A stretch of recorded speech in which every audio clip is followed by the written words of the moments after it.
Good afternoon, everyone. Shalom.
I discovered it in the Journal of Discourses, in a talk given to the saints in this same Bowery the year before by George A. Smith. I think if you bear with me for a minute or two, it is worth the telling to illustrate to all of us the need to be careful in dealing with small matters which can lead to great consequences. According to the account given by George A. Smith, while the saints were in far west Missouri, the wife of Thomas B. Marsh, then president of the 12, and Sister Harris concluded they would exchange milk in order to make a little larger cheese than they otherwise could. To be sure to have justice done, it was agreed that they should not save the strippings to themselves, but that the milk and strippings should all go together. Now, for you who've never been on a farm around a cow, I should say that the strippings came at the end of the milking and were richer in cream. Mrs. Harris, it appeared, was faithful to the agreement and carried to Mrs. Marsh the milk and strippings. But Mrs. Marsh, wishing to make some extra good cheese, saved a pint of strippings from each cow and sent Mrs. Harris the milk without the strippings. A quarrel arose, and the matter was referred to the home teachers. They found Mrs. Marsh guilty of failure to keep her agreement. She and her husband were upset. An appeal was taken from the teacher to the bishop, and a regular church trial was had. President Marsh did not consider that the bishop had done him and his lady justice, for they, that is, the bishop's court, decided that the strippings were wrongfully saved and that the woman had violated her promise. Marsh immediately took an appeal to the High Council, who investigated the question with much patience. And, says George A. Smith, I assure you they were a grave body. Marsh, being extremely anxious to maintain the character of his wife, made a desperate defense, but the High Council finally confirmed the bishop's decision. Marsh, not being satisfied, took an appeal to the First Presidency of the church, and Joseph and his counselors had to sit upon the case, and they approved the decision of the High Council. This little affair, Brother Smith continues, kicked up a considerable breeze, and Thomas B. Marsh then declared that he would sustain the character of his wife even if he had to go to hell for it. The then president of the 12 apostles, the man who should have been the first to do justice and cause reparation to be made for wrong committed by any member of his family, took that position. And what next? He went before the magistrate and swore that the Mormons were hostile toward the state of Missouri.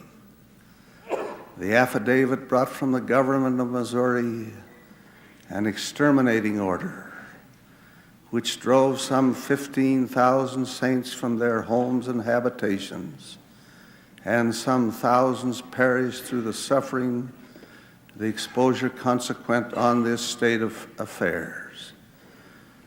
So, such is the account of the occurrence by George A. Smith.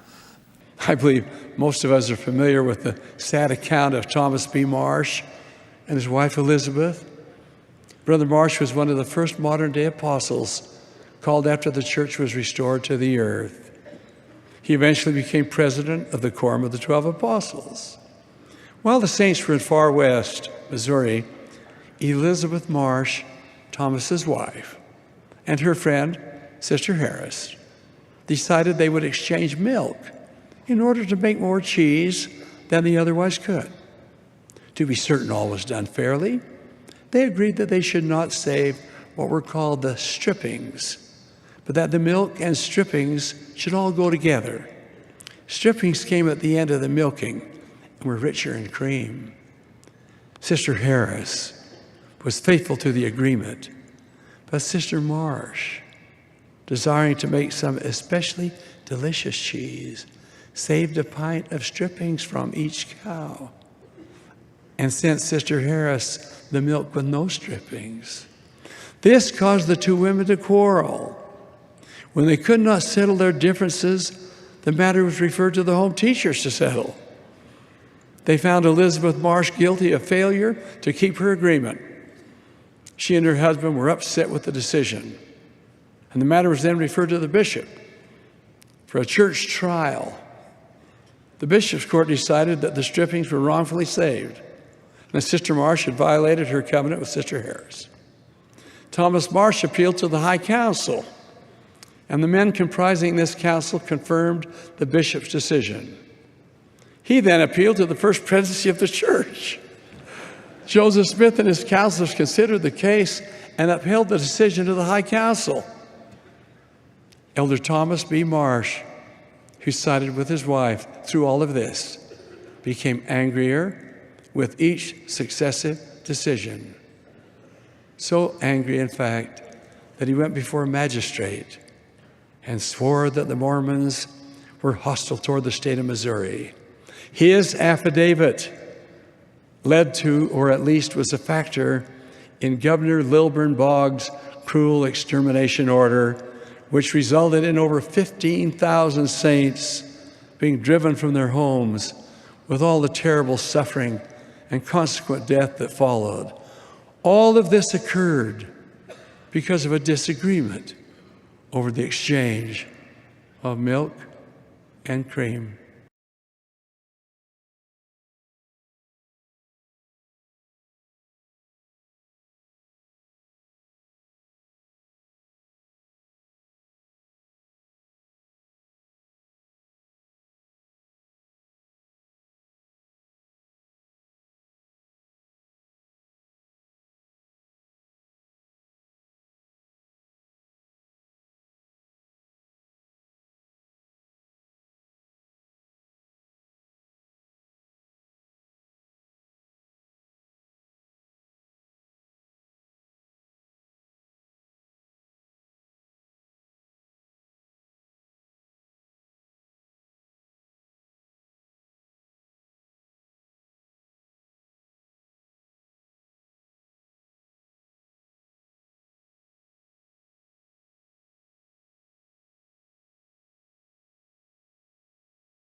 Travis Wayne Goodsell.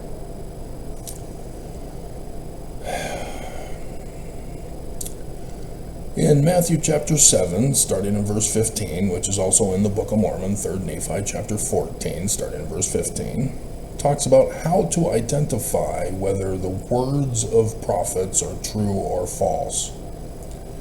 You have to run the scientific test on their words to produce the results. And so the Book of Mormon, continuing that, says that you need to learn words line upon line, precept upon precept, until you learn the scriptures in full. So Oliver Cowdery wrote about Alma and Amulek. You don't believe it? Alma chapter 32, starting in verse 28. Oops. Now we will compare the word unto a seed. Now if you give place that a seed may be planted in your heart, behold, if it be a true seed or a good seed, remember, you don't know yet, you're running a test. If you do not cast it out by your unbelief,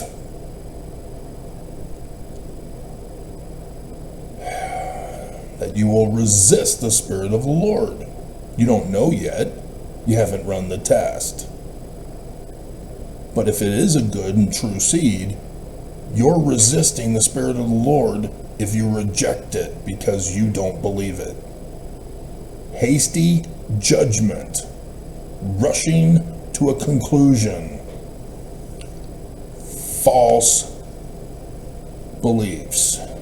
Fallacy arguments.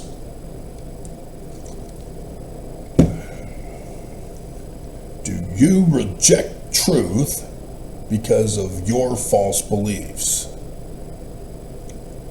Book of Mormon tells you not to do that. Do you believe the Book of Mormon is true, Mormons? It's not about feeling good about it. You got to run the tests. There is no escape. There is no quick fix. There is no cheat sheet. You can't just memorize. It's not good enough. I warned you about my brother. You gotta do more than just hear other people say stuff and believe whatever they tell you.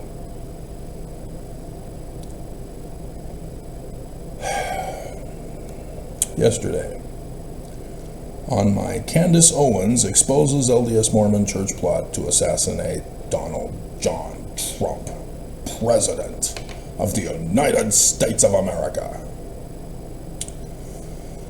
And I do pretty pictures for a reason. I have 9,000 videos over 9 years when I changed my theme. You need to pay attention to these pictures that I put in because they were made on previous videos in many instances. So it's there to remind you of previous videos.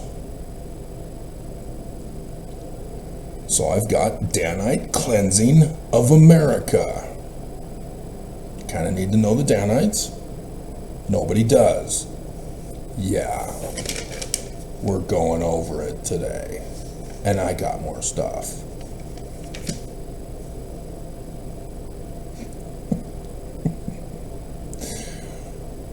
So then you see Oaks. He's waving the white flag of surrender. Is he? Do you know what that is? Mormons, hello? It's the Hosanna shout for the new King of Kings, Lord of Lords, the great high priest over the Church of Jesus Christ of Latter-day Saints. Oh, you didn't think about it that way, did you?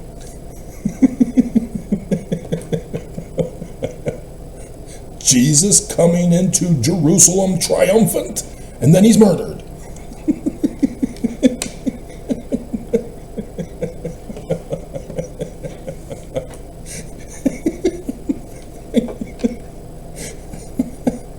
I am horrified with Mormons who are told by these leaders that the scriptures, that Joseph Smith's visions are literal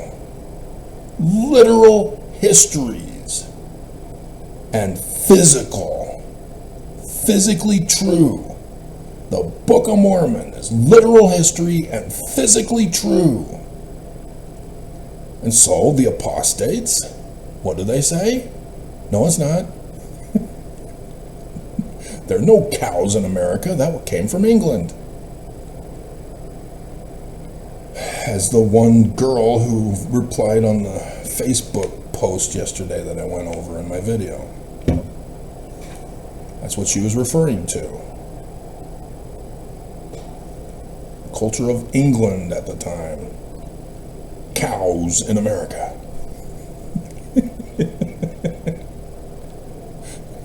Joseph Smith never went to England. Unless you said New England, then I'd have to check. But I had to copy and paste it onto a Word program to get to it later. Maybe I'll do a video on it. Maybe. This is going to occupy my whole day, and that's just for recording.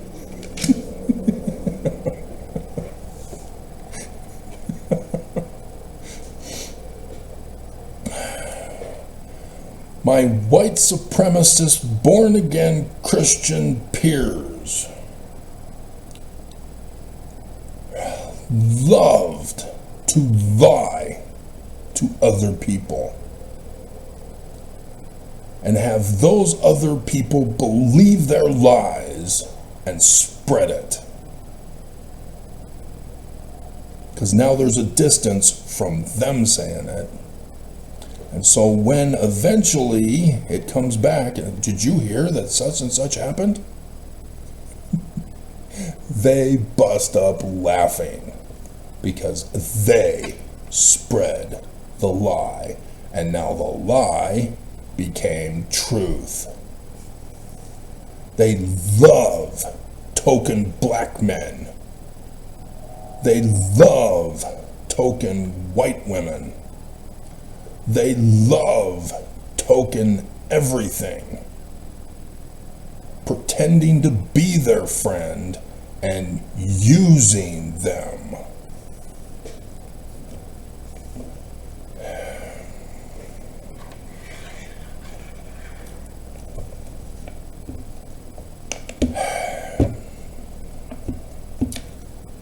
And so there's some text there that I will not be able to read. I'd have to search through my files to find it.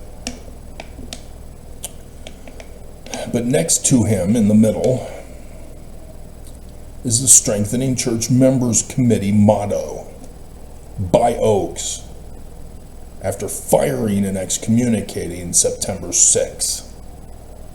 Do you know about September 6th? You now need to know. I've done those videos. His date of October means it was just after September 6th in 1993.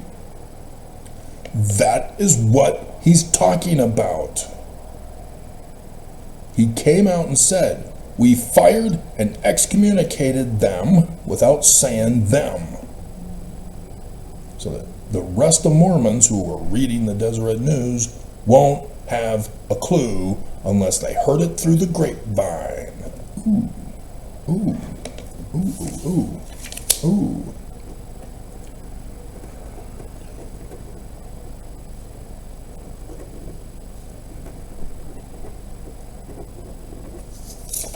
I remember those commercials. Raisinets, wasn't it? Heard it through the grapevine. The claymation characters. You see, kids, back in our day, we didn't have cartoons. Well, we did. We also had claymation for movies and TV shows. Davy and Goliath. Gumby and Pokey. Yeah, so I got recruited into the Triple SGK. The super secret society of Gumby killers, where I was forced to make a comic strip of a new way to kill Gumby in order to be accepted.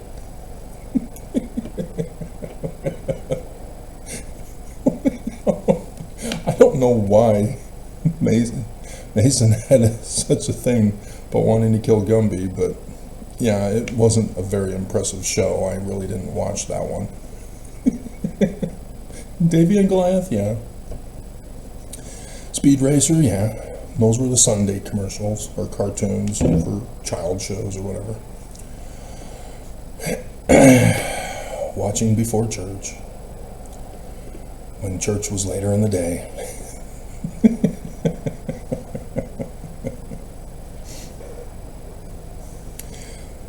Okay, so you need to know the church's operations, their administration, this church administration for the Strengthening Church Members Committee. I've done the videos. This is to remind you. If you just ignore this or don't believe it, and you continue to watch my video, yeah, what did Alma say that meant of you? And so then, the snapshot of the kill shot of Charlie Kirk that was circled in red. And I think I put my arrow in this picture version to help you see the direction of the kill shot. So which building from which direction is Tyler Robinson being accused of as the assassin? You must know that information before you proceed into my video. That's why I have thumbnail pictures for you, to show you what kind of prerequisite knowledge you must have before clicking on my videos.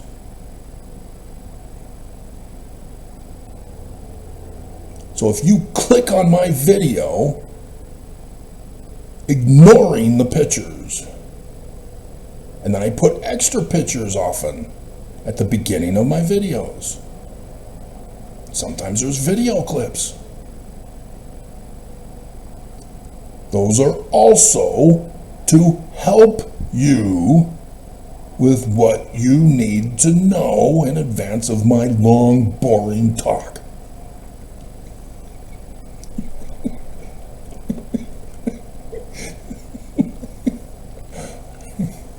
My channel is not a sit back and relax and be entertained. Surprise! You're bored!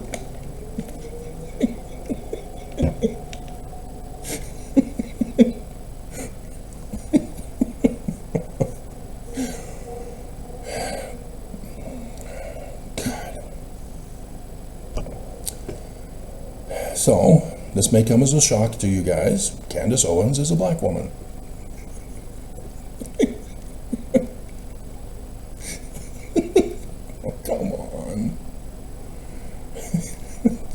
Is my favorite. My favorite condom. SL Utah.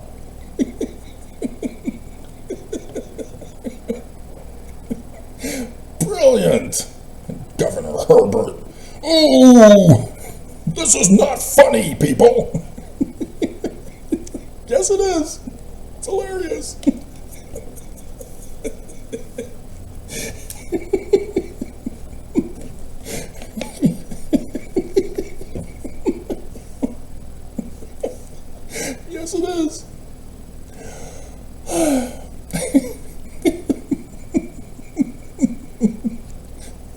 So nobody recognized it in the title of a video I did recently, right? And put it in the picture, right? Nobody recognized. You saw and you ignored it and you clicked on the video and you went, what the hell kind of a video is this? Right?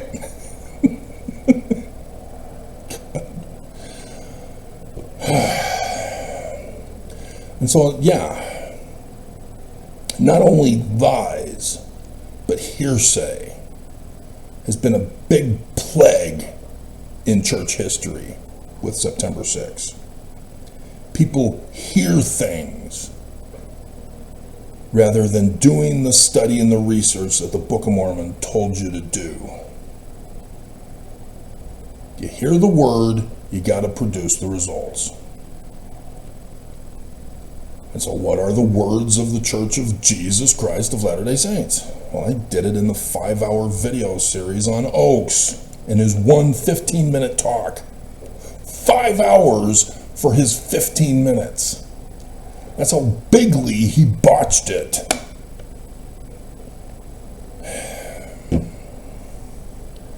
That 5 hours is my knowledge of having applied Alma chapter 32, verse 28.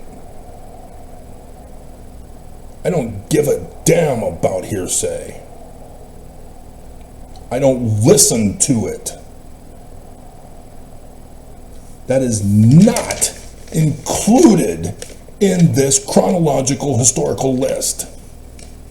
I even put the forged documents as a separate thing because I know they're forged documents. They cannot be included on the main historical timeline. But now I can use them to go over it with you in this video 10 hours from now.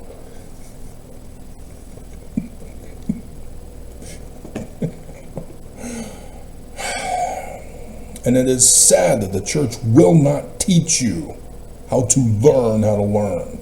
Even their teaching teachers how to teach manual was wrong, and I needed to correct it. They put the one chapter at the end of the book when it belonged up at the beginning.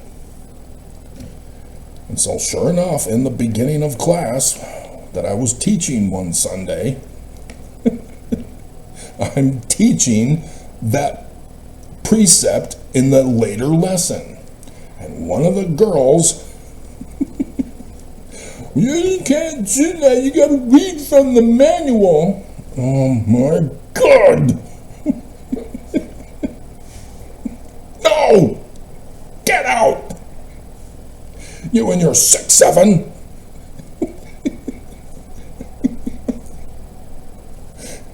This was the older singles ward. Older singles ward. They weren't joined with the younger singles ward back then. They were old. Like me. In the older singles ward. Not the geriatric. Not yet. That's what it's called. It's so sad. There's the younger singles ward, the older singles ward, and the geriatric singles ward. It's so sad. It's so sad. Oh, so sad.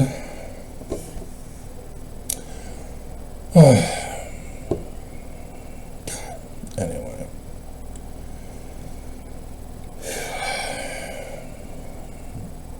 A black man commented twice on this same video.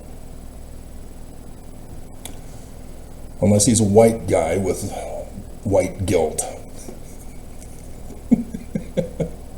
Because he follows Malcolm X. Although, it's a quote by KZ. So maybe it's not Malcolm X. He looks very much like Malcolm X. He could be emulating him. But, unless the upper picture, he posted a Malcolm X video, or Malcolm X quote. Because that looks like Malcolm X. But the other guy in the upper corner does not look like Malcolm X. But whether that's him or KZ, I don't know. But he's quoting KZ, but it looks like Malcolm X. When you are a real follower, you are a Mormon. Yeah, Malcolm X wouldn't have said that.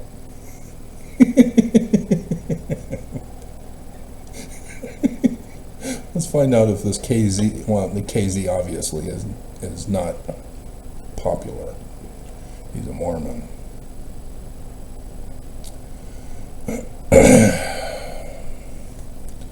So Malcolm X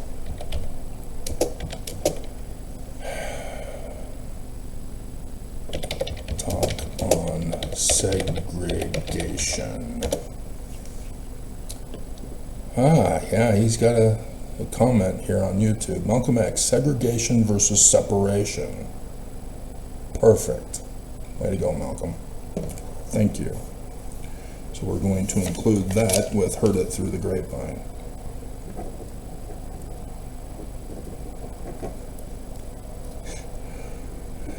Segregation, and that's his actual words. That's him. Because that was from 2016, before this AI crap. Thank you.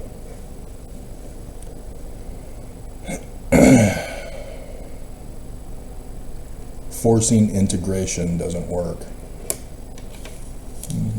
Nope, it does not.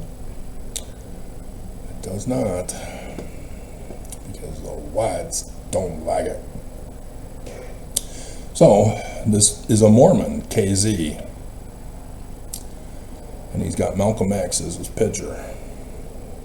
And he's doing some kind of shooting himself in the head sign, secret sign, code word. Did you ever read your Book of Mormon? Helaman chapter 6. Stop it.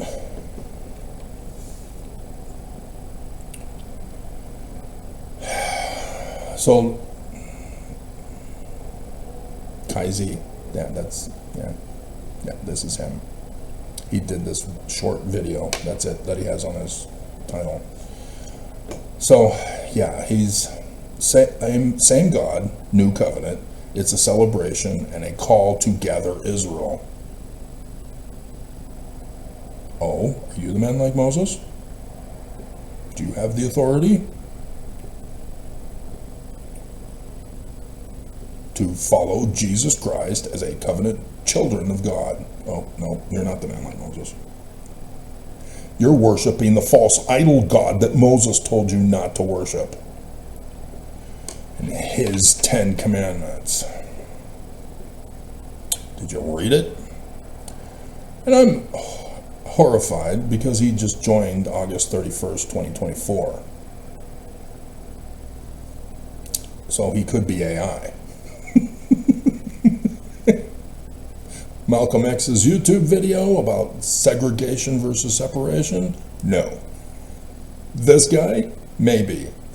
And now he's got Donkey from the live version of Shrek. That's his thumbnail picture.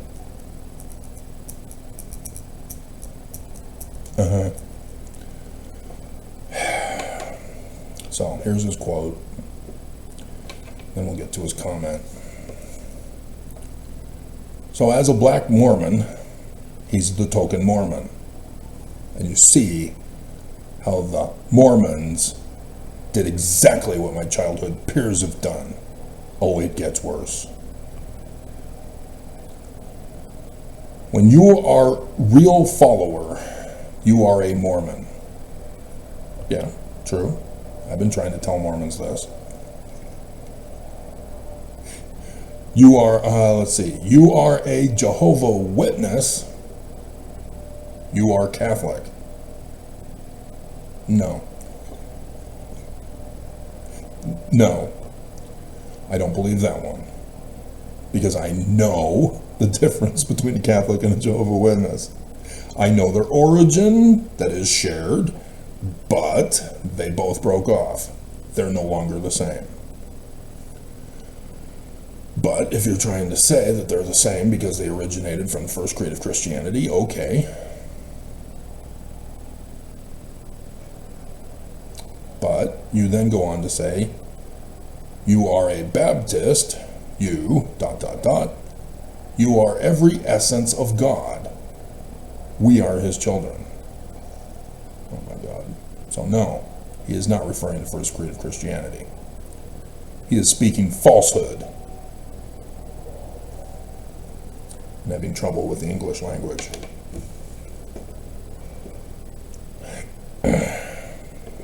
Oaks, can you edit him for him? He needs help with editing, Oaks. Help him out. So, Danites was the Danite cleansing of America. Where did I get that, Mormons? Where did I get it? Journal rock, do the journal rock. That sounds weird. Where'd that come from, Travis?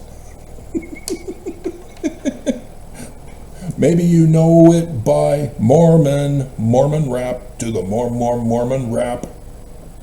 What? There's a Mormon rap? Wow, you boomers. Bleep you, 6'7".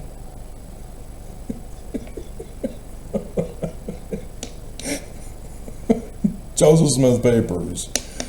Joseph Smith starts his journal when he starts to arrive in Missouri. Actually, the night of January 12th, 1838. That's the editorial note. 13th of March. They're 8 miles away from Far West, where they eventually settled in Missouri. Coming up.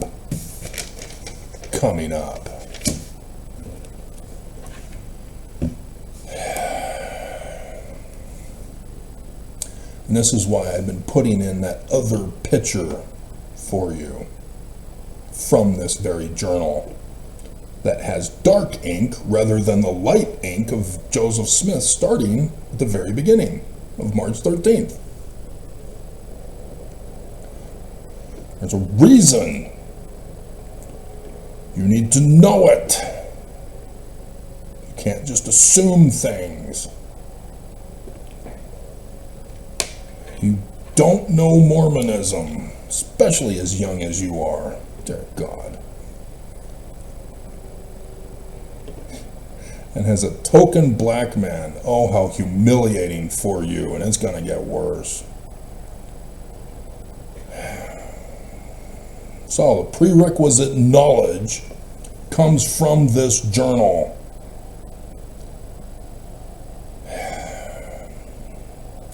And so I took the snapshot of this and I used this for you. Joseph Smith. Gotta go over scriptures, gotta repeat everything. God.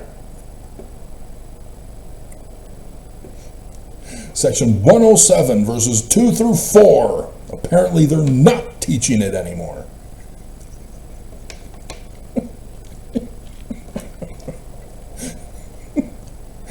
And as a young black man who's over 18, as a Mormon, I'm expecting you've got the priesthood now. Which has multiple meanings. If you know church history, which is what we're bringing up.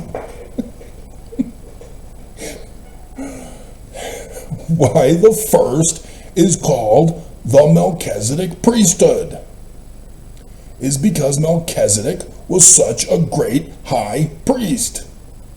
Before his day, pay attention, Mormons,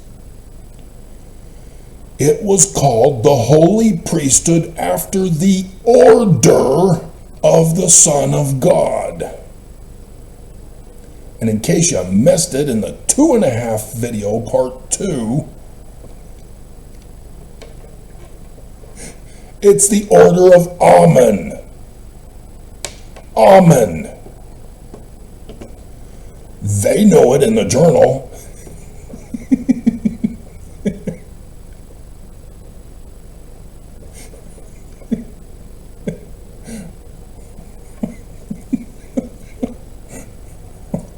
So after the 4th of July and before the 28th of July, because it continued on the previous page in the snapshot that I took. Cut off the date, but it's there in the journal that I've got. This was the snapshot picture. And I give you the link so that you can check it yourself, so that you can see the difference in ink. josephsmithpapers.org /paper-summary/journal-March-September-1838/47. So that all of you can check it, so you can see for yourselves. And even if you don't know how to do this kind of research, because you're a lazy learner and a lax disciple created by the Church of Jesus Christ of Latter-day Saints so that Nelson can rip you a new one at conference for what they made you,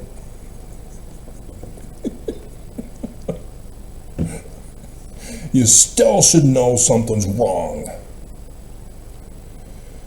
It's not sprouting. Just have faith in the Lord. It's spiritual sprouting.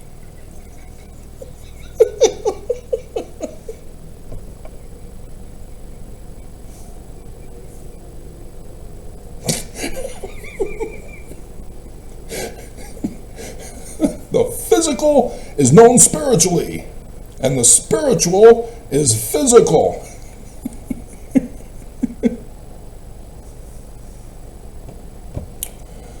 God, when you see the truth with your own eyes having produced the results, then you see clearly what the church did to you.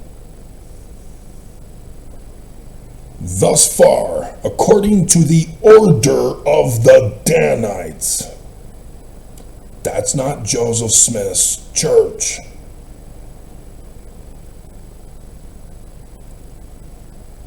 Is there any confusion on this? You know it as the order of the Son of God. And here they're saying it's the order of the Danites. My extra superior knowledge of study knows it's the order of Amen. And instead, the order of the Danites, 40 years later with darker ink.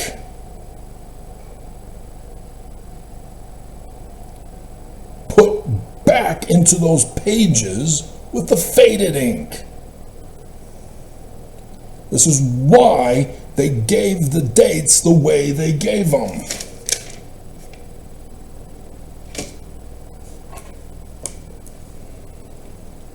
We have a company of Danites in these times to put to rights physically that which is not right, and to cleanse the church.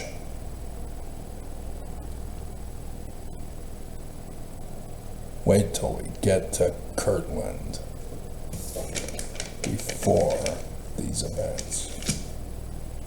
Bombshell.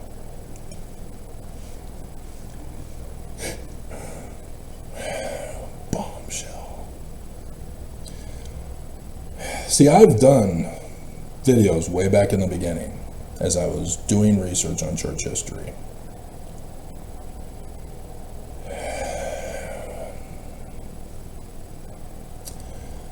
And it was 8 years ago, dear God. So it was the Doctrine and Covenants year. I just saw a YouTube video the other day where they're going over the martyrdom of Joseph Smith.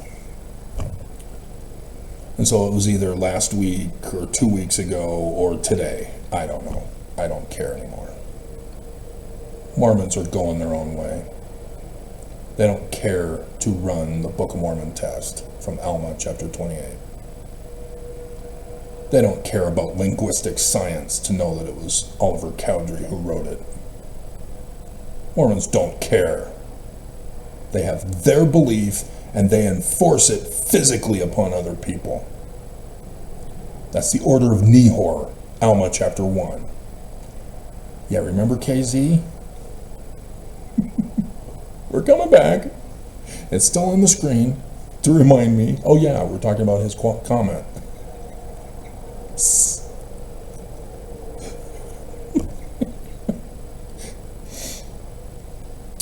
And so I go to Sunday school, sitting in class, facing the Relief Society front of the room, because that's where they held Sunday school for us. And I was on the far back aisle seat, or up against the baptismal font, because that's where the room was, in West Valley.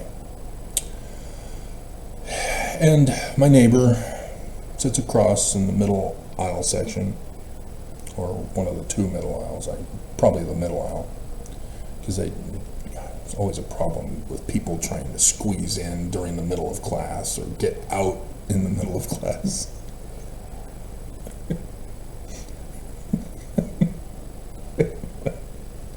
Nonetheless. And before class starts, he gets my attention and says, "Hey, did you know Joseph Smith had a pistol in Carthage jail? He's doing his study 2 weeks in advance of the lesson to prepare for it. You know, he's one of the older boomer generations who does study in preparation for Sunday school. He was the former bishop of that ward. And he has regrets." That concerned me. As he got very somber. "What did you do?" Nonetheless, I said, "Yeah, my third great grandfather, John Solomon Fulmer, gave him the pistol. My Fulmer family all knows about it and knows that Joseph Smith was not a polygamist, because Desdemona Fulmer was married after Joseph Smith was dead. So it was by proxy."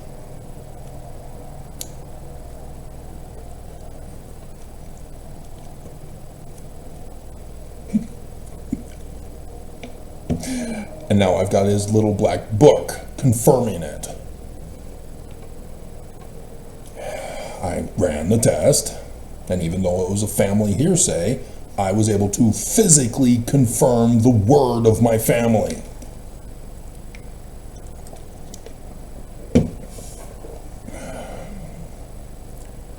I run the test. I don't have time to run all the tests all at once. There's a lot of words, especially with church history. And so he replies, "Oh, well, did you know he had two?" You're teasing me. I did not know. And then that was the end, and Sunday school started. So I went home, and that moment I began to study church history. I had spent my life, because the door was open for me to decipher Paleo-Hebrew, and I became the foremost expert in the ancient Middle East. Anthropology, a science. So all fields of science under the umbrella of anthropology. And just because my focus was on the ancient Middle East, don't think that I can't do it for church history. I can. I have. And so as I was going over the crime scene of Carthage jail, I got to a point where I went, oh crap, it's an inside job.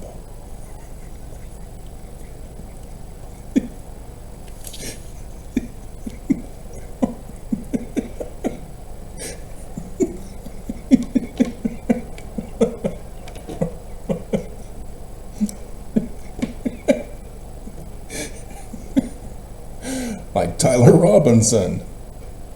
It was a quick, easy, obvious because I saw the video kill shot.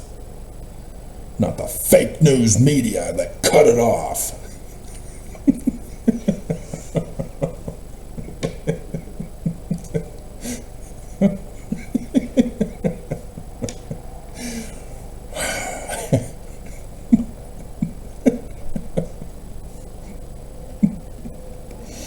And so at that moment, I went, oh crap, now I gotta do all of church history research. I've now gotta revise church history. Crap. Why do I have to do it all? Why can't the church be true and tell us the truth so I don't have to study? So I can be a lazy learner and a lax disciple. What the hell?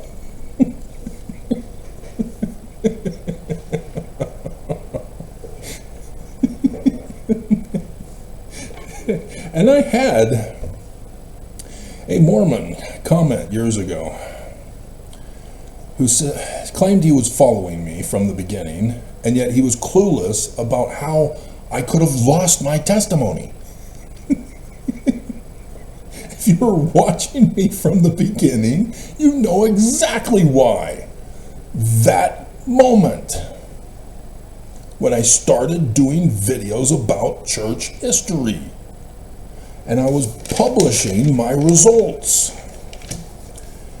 Amazon allowed 24-page minimum for publishing. I took advantage of that. And now I don't. Don't buy my Amazon books. Find my YouTube videos on it.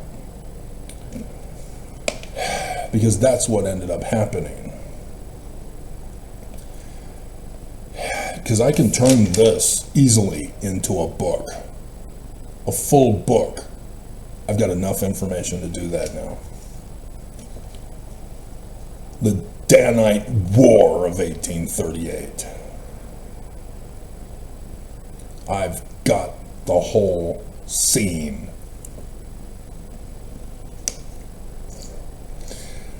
I warned the church, and they kept running test runs. Kept extending the time out for Jesus' coming. And as a result, I get to do more study.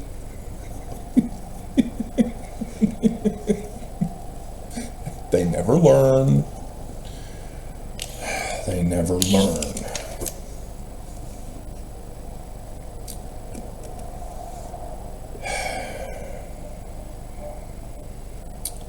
So, yeah.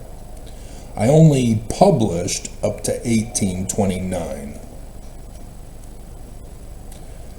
The 116 pages are stolen and Joseph Jr. is put on timeout. That's where I stopped. And so ever since then, I do church history videos from time to time.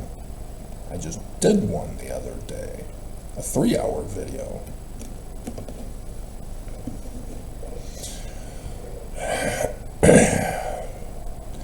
And they are designed to help you see how to do your study of the scriptures and church history and anything else you do in life. So that you can see the patterns needed to be done, the techniques, the processes, so that you don't just trust hearsay and spread it around.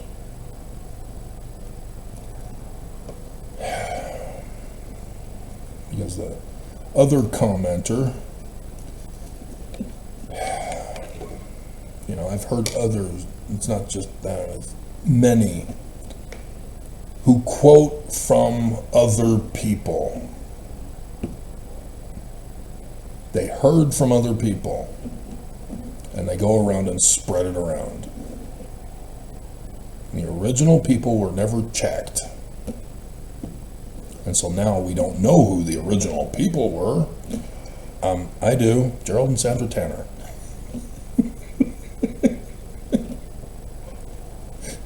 For most of it, for church history. Jeremy Runnels, he plagiarized the Tanners. He didn't do his own research. They're not his questions. Don't give me that, Jeremy. Plagiarizer.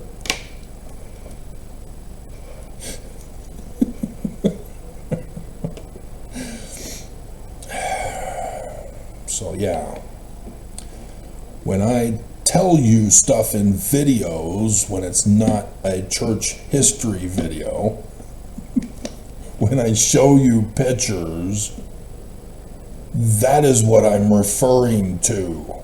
My knowledge of the results of testing the word. And for you as a Mormon to reject it means you reject the Book of Mormon. Alma chapter 32, verse 28. You have rejected my word because of your unbelief. You have rejected truth because of your false beliefs. And you do that so that you can vilify me, so that you can enforce your beliefs as an order of Nehor, as an order of the Danites. To ignore me and hurt me, cause me harm, threaten me, try to murder me, commit crimes against me.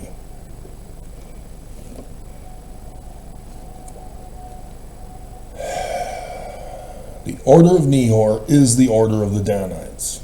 They're one and the same. And yet, KZ says, are they the order of Nehor or the order of Danites? Question mark. Dot, dot, dot, dot, dot. Dot. I think there's 5 dots. Because one is definitely righteous, the other is not. And I bet if I were to check, Malcolm X would have something on righteousness too. Because you do have a background video page thing that mentioned righteousness. But you're plagiarizing somebody else in that case. And I am assuming that it would be Malcolm X, since you had his picture for your short video, claiming that Malcolm X said that about Mormonism. Even though you did put, quote by KZ, you.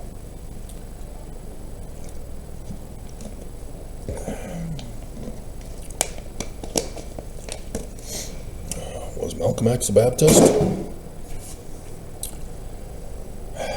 So you have no clue about the church origins and about the 1923, November 26th, Articles of Incorporation.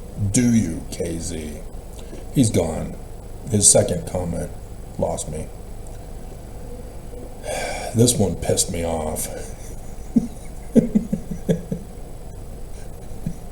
Calling the Danites righteous as a black man. Do you know KZ, who has to watch my channel now, not signed in, so that he is not allowed to comment anymore, so that he is not allowed to put a thumbs down? That's why most of my haters stay anonymous.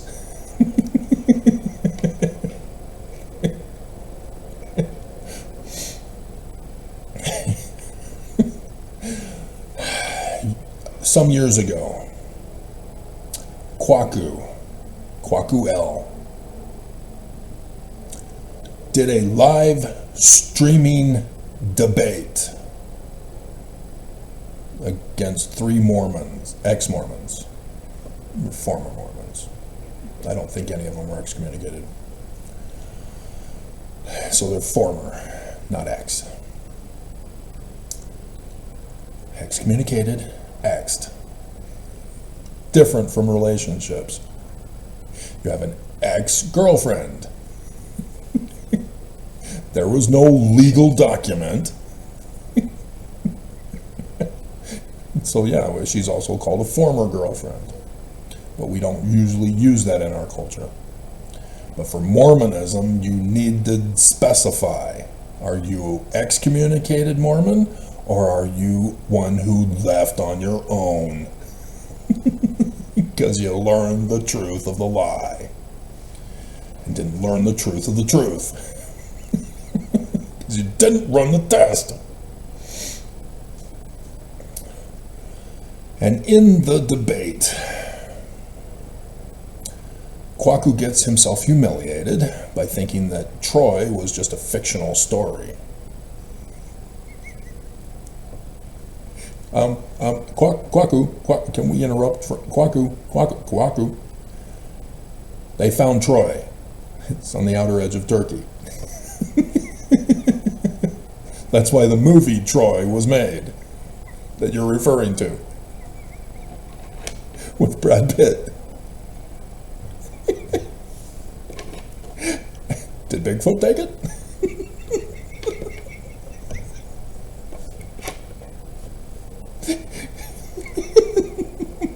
Do I look pregnant?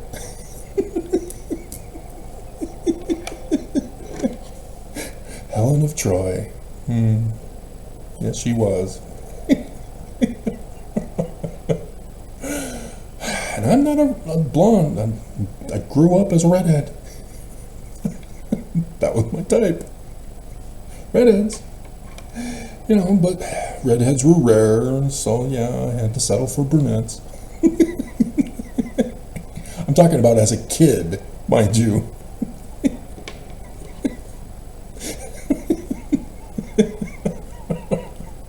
And so it was not until Kimberly that I started to appreciate blondes.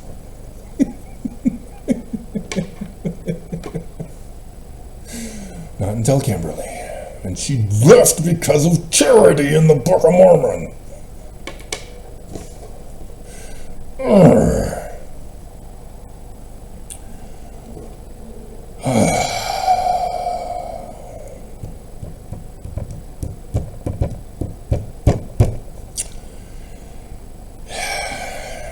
Kwaku then gets trapped. They set a trap for him. It was sad. It was scary. Run, Kwaku! Run! Run! They're setting a trap for you. Don't fall into it. No! No! Oh my God, no! Oh, this is getting ugly. Oh, I can't watch. This is rated X. He fell for it on a live streaming debate as a token black man for apologetics.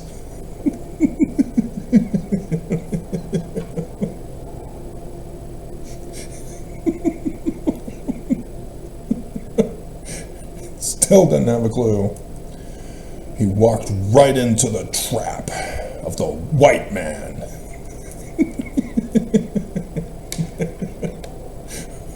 Who left the church.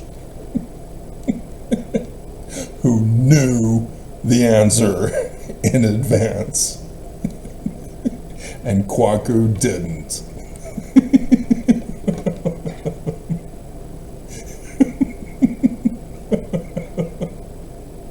The gospel topic essay on race and the priesthood throws Brigham Young under the bus. Brigham Young was a racist for Jesus and was just following the traditional culture of the time to have slaves. And yet, all y'all who are black Mormons know about Joseph Smith, who wasn't racist and who didn't have black slaves and spoke on the freeing of slaves from slavery. Just by turning the Book of Mormon into literal history.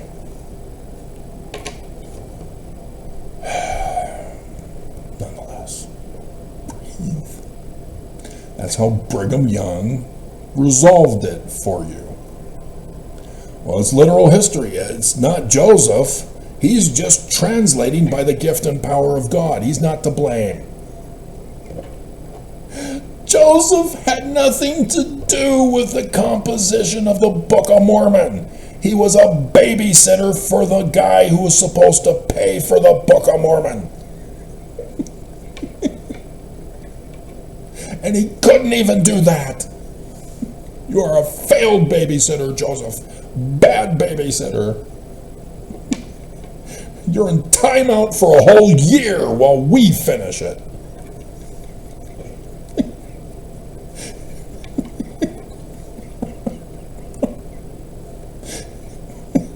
Kwaku was forced to utterly humiliate himself and acknowledge Brigham Young as a racist. So what does that mean, Mormons? Kwaku didn't catch on.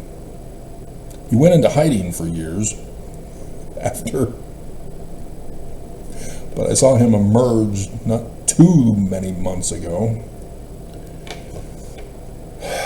thinking he's coming back. Dear God. He did not learn. And again, scriptures, hello,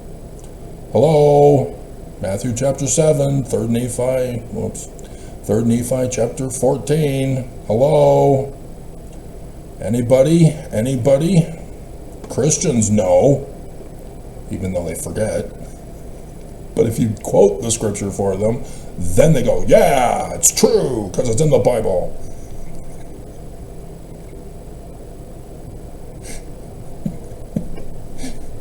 So, Kwaku, does Brigham Young bring forth not racist fruit? No. He is a corrupt fruit as a racist.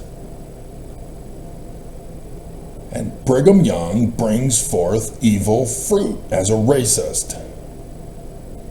A corrupt Brigham Young cannot bring forth good fruit as a racist. And thus, Brigham Young must be hewn down and cast into the fire. Right there for you. Plug that in to everyone. Crap.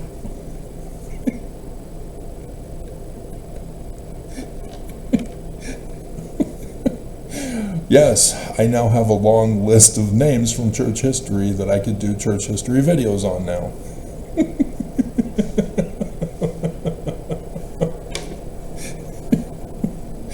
Yep, another 1,000 videos for you guys coming up. Because Oaks is still running test runs.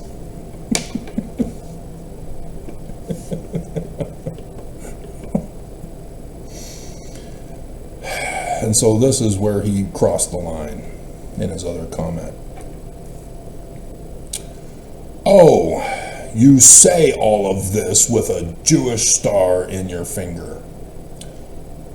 Around my finger. And it's not just a Jewish star, it's the Jewish star of Jewish stars. Because it's not just the Star of David, it's the outer ring as well. The universal symbol of the sun for Emmanuel. The Jewish Christ. And it ain't Jesus. And it's Joseph Smith's Christ. And it's the Christ of the Book of Mormon. Remember? 2.5 hour video yesterday on it, part 2. I am talking to KZ as if he is listening, and he's not going to be listening anymore. He's not going to bother to try to find me not signed in. It ain't going to happen. He's gone now. He cut himself off with this statement, which he typed wrong, because he's using a cell phone, obviously. And so when he typed in SEC, he then pushed the word rather than checking the spelling.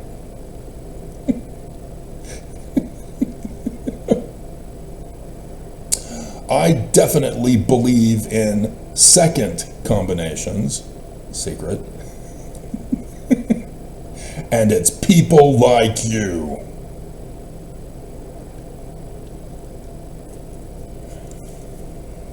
See, what is false beliefs as a token black Mormon being lied to, and he's spreading the lies, and he just enforced it with threats of violence, accusing me of being a secret combination leader.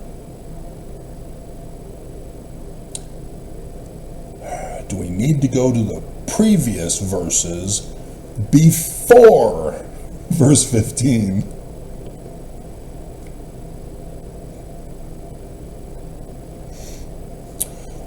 And why beholdest thou the mote that is in thy brother's eye, but considerest not the beam that is in your own eye? Or how wilt thou say to thy brother, let me pull out the mote out of thine eye, and behold, a beam is in thine own eye? Thou hypocrite!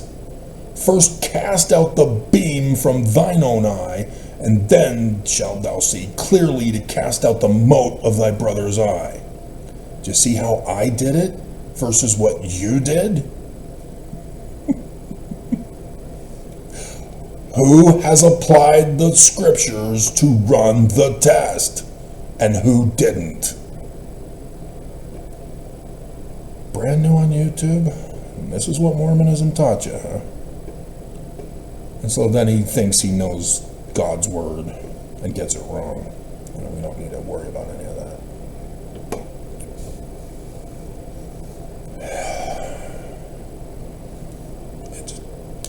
Why, Mormons? Why?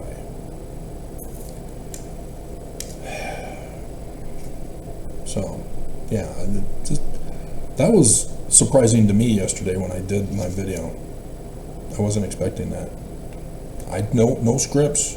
This isn't a script. It's just an outline of my research. But yesterday, the Dallin H. Oaks, I was just commenting on his talk for 5 hours of 15 minutes.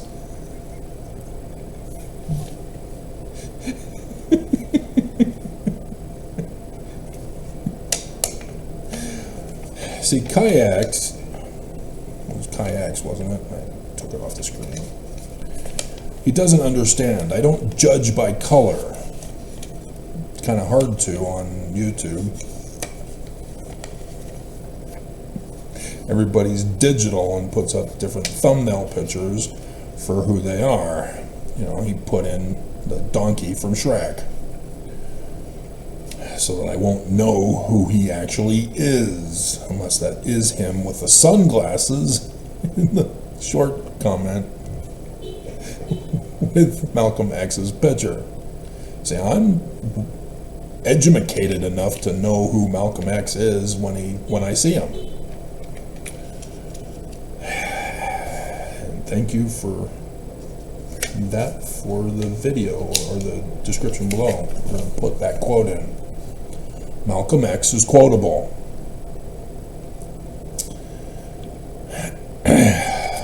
So I do not judge by the color of a person's skin. but by the content of their character.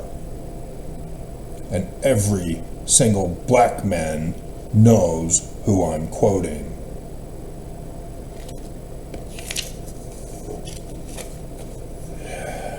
You cannot be free at last as a Mormon.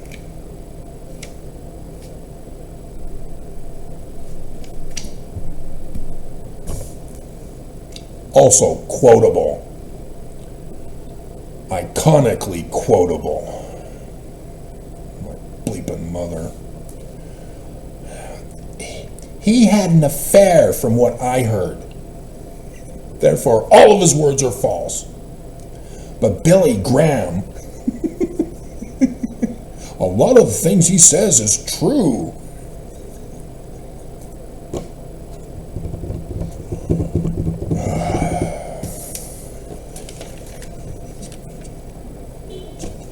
God. So, Kai, as we'll shorten it to, and for any and all black persons listening, is the church no longer racist since 1978?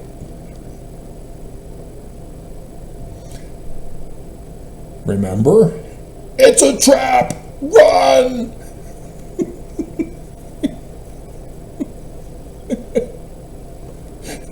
Run!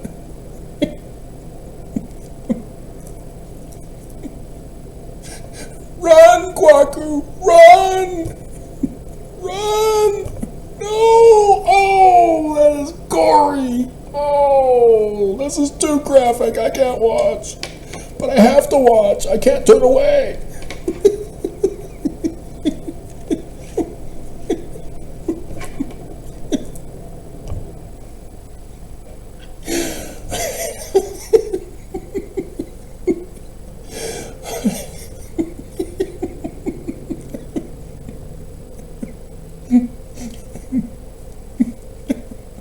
So, any of you know about the Genesis group in downtown Salt Lake City? Remember? Malcolm X, segregation versus separation. The Church of Jesus Christ of Latter-day Saints has numerous wards and congregations around the world. They are separate. Separate wards. What would make them segregationalist?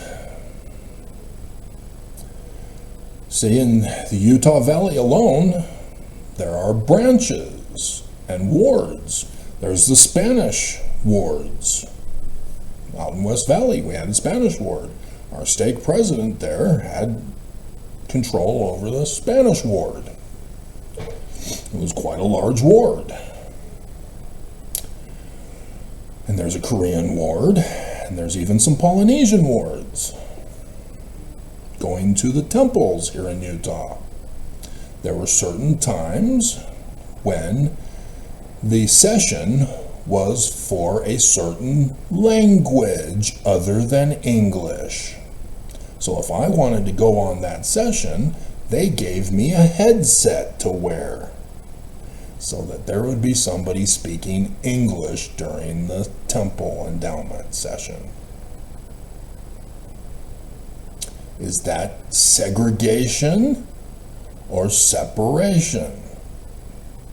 Separation. Because it's more convenient to have those who speak the same language gathered together so that that language can be spoken. That is not segregation. It's the same message, but to those who speak that specific language. Thus, around the world, the different languages are separation, not segregation. So what would make a ward a segregation ward? black people who know about the Genesis group.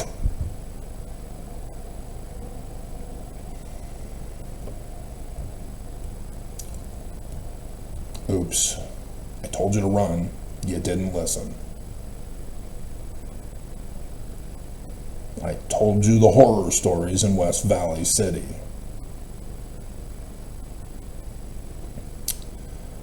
Before 1978, there were black people in the church. But they could only be members. They were not allowed to attend the temple. They were not allowed priesthood to get married in the temple. But as members, they had to pay.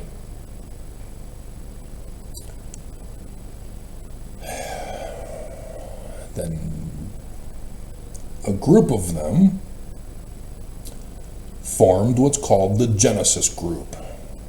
And he just died the other month, from what I understand in the news. The founder of the Genesis group has now died this year.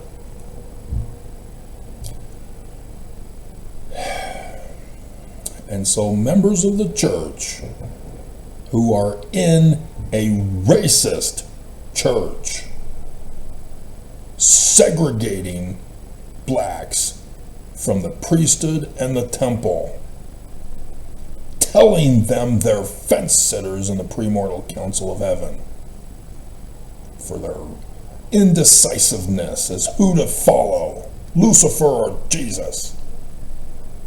They're the same. It's Emmanuel. And they stay Mormon. And they gathered to this Genesis group and had their own sacrament as baptized. And white folk were assigned as missionaries to that Genesis group to be the ones to have the priesthood to do the sacrament for them. And they still remained Mormon because they knew about Joseph Smith not being racist. But again, a corrupt religion cannot bring forth good results. It is of the devil, by definition. The Church of Jesus Christ of Latter-day Saints is not Joseph's church. Because after 1978, Spencer W. Kimball, president of the Church of the Jesus Christ of the Latter-day Saints, with my botched Italian accent.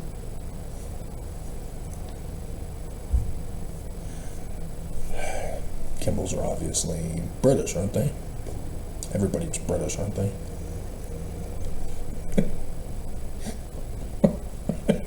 Right, Nelson? British, right?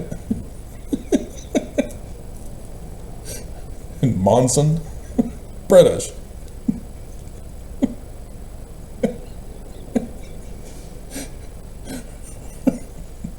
My good cell line is British, even though the other good cells, for the most part, are German. Or the previous land that was Germany, thus the previous land that was Britain. For my good cell line.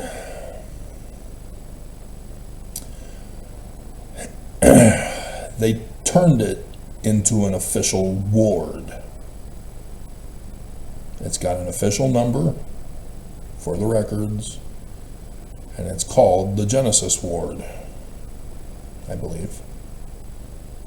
The Genesis group still.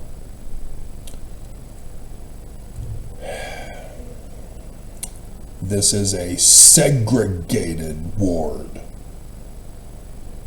to remind those who attend the ward that they're in the great and abominable church of the devil. and that they got trapped and suckered to stay Mormon.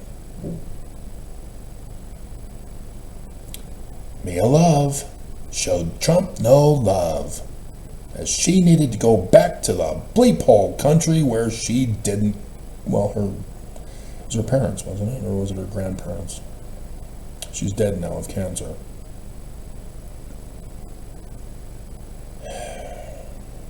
I warned you, and now you're all clueless as to why Trump would want to kick out American citizens from America?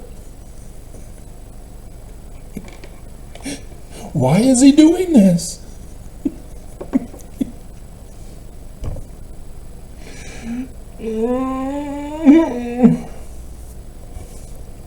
Once a racist, always a racist, until they have their Alma conversion.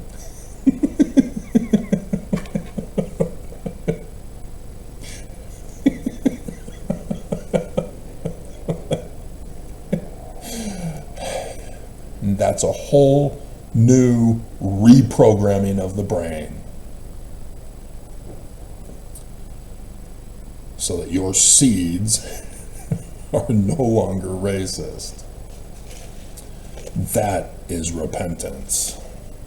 And this church has never done it. And so Nelson, buddies with the NAACP president, was disgraceful and disgusting.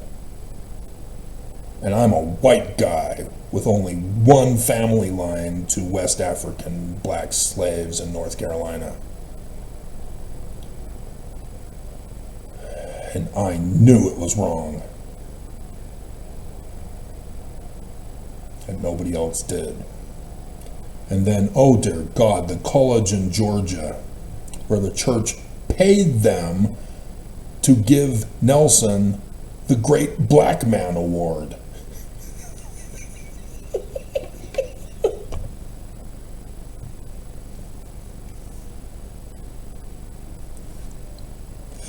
I warned you of my childhood born-again Christian, white supremacist Christian nationalist peers.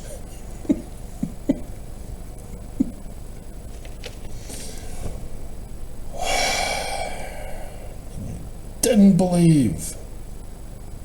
You did not believe. So, as much as I can go into great detail now, we're just gonna go over the calendar dates and clock times of the latter days.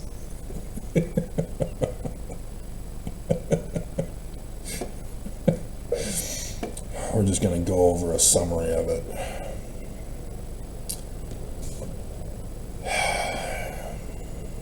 We gotta use the other one. Gotta use the other one also. It's a PDF, right? Apostasy in Kirtland, yeah. From the church's church history manual is the information, and there's a lot of falsehoods when I went over it. But there's some gems that I caught that is important, that the church doesn't recognize and shouldn't have put in the manual if they knew and understood it.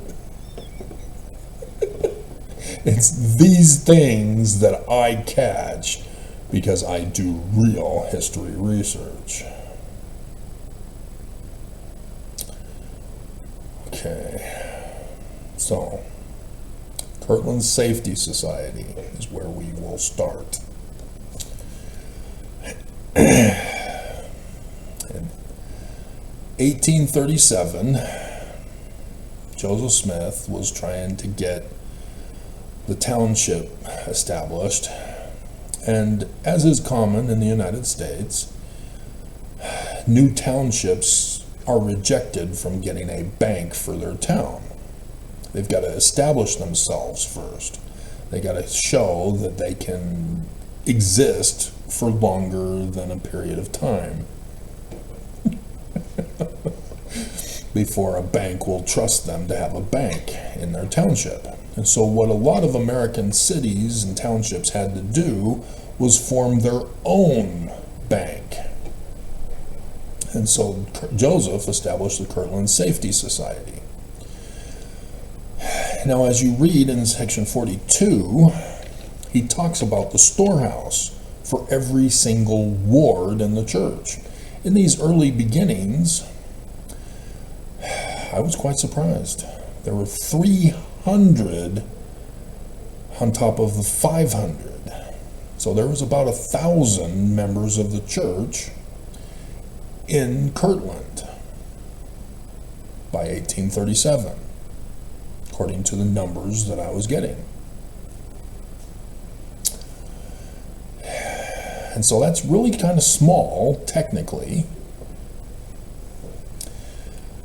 And so, even though he had the Kirtland Safety Society, he had already given Section 42 in the 1835 Doctrine and Covenants for a bishop's storehouse for every ward in the church. And here, it's Kirtland. There's not many wards in the church at this time. And this is the headquarters at the time. It's the center state of Zion. And so it has the central storehouse. And so he talks about money for the bishop's storehouse, because that's how they have their economy back then. We still do to this day, but the church only has 141 bishop storehouses to over 31,000 congregations worldwide. A direct violation of Section 42. Nonetheless, we already know the Church of Jesus Christ of Latter-day Saints can't be true. Right? Well, they're true on these other things, Travis. No, they're not.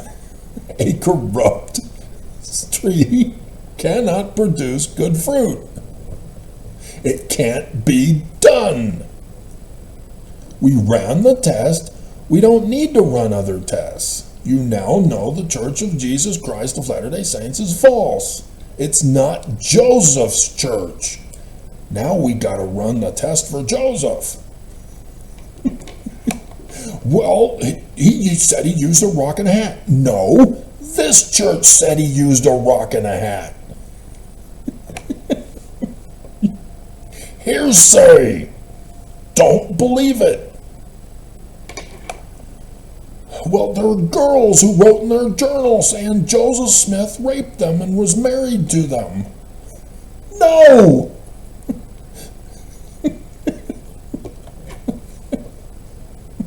By proxy by Brigham Young in the Nauvoo Temple in January 1846. He made a book on it. His little Epstein book. God.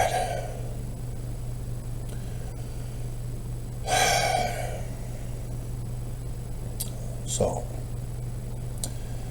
in 1832, Brigham Young and Heber C. Kimball joined the church. Remember my 3-hour video? No.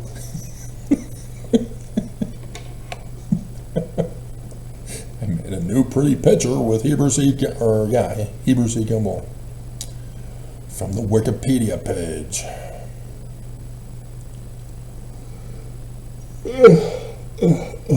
Already an hour and 30 minutes in. They, despite their problems of their words and their claims, did indeed bring in more Mormons. A lot. And then they went out on missions and brought in more people. But 5 months later, in September, Section 84 of our Doctrine and Covenants was given by Joseph Smith, saying that the missionaries are lying about Joseph's church and the Book of Mormon. But lots of people are joining the church under them. And Joseph says, you've put the whole church under condemnation for your lies. So they're converting lots of people to Joseph's church with the Book of Mormon. But they're lying about them. So you've got all these new members who are a part of another religion. Another order.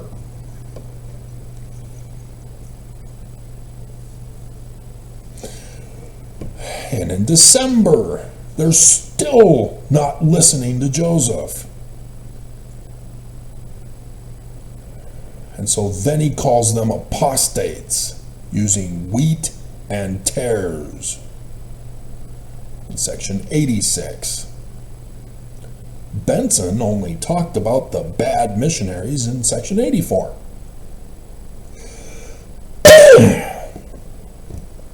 And then went and pulled that order of the Danites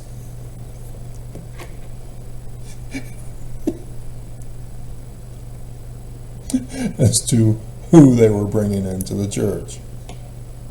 That put the church under condemnation, that Benson said, we're still under condemnation because you must believe in Jesus. Ta-da! Christianity. And I have to repeat everything for you. The first creed of Christianity, which the Pope, who liked and subscribed to my channel, finally found out that, oh crap, I missed the anniversary. 4 months late, he finds my videos and goes to Turkey to celebrate the 1700th anniversary. And thank you, Stanford, for his little declaration thing. It doesn't say founding, but I can't remember the word.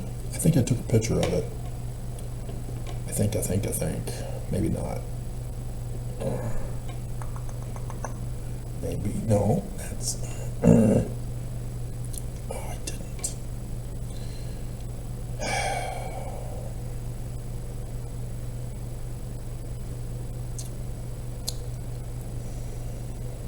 I don't want to get rid of the PDF, if it's a PDF.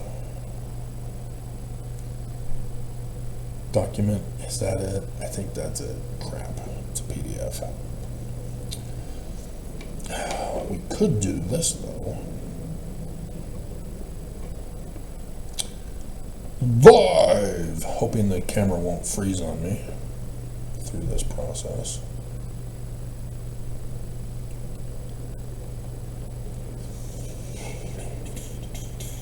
Oh no, that's not it.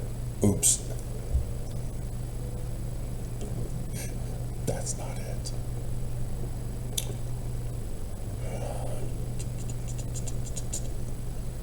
Oh, there it is. Yeah. In unit fide n. Yeah, there it is. Let's try that one. Didn't shut down my camera for that first attempt. There it is. There it is. Okay. So we'll just do the one page. Okay.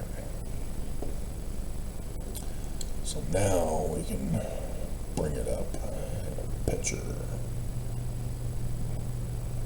Alright, there it is. He used a specific word. And he confessed in that word. And I thank Stanford for that word.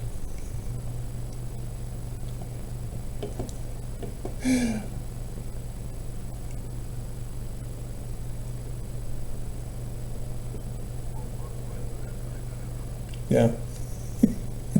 Pay attention. 1. In the unity of faith proclaimed since the beginning of the church,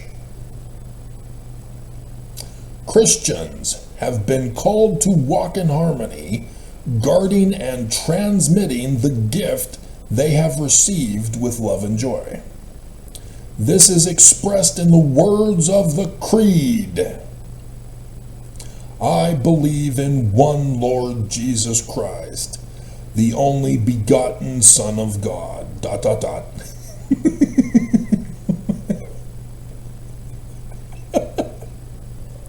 For our salvation he came down from heaven, that were formulated 1700 years ago by the Council of Nicaea. Travis was right all along. Travis was right. The Book of Mormon's right. Joseph Smith is right. Mormons are wrong.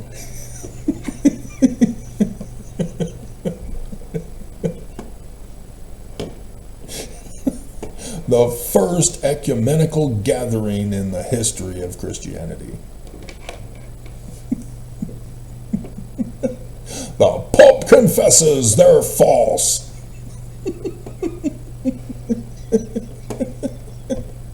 It's all a fraud.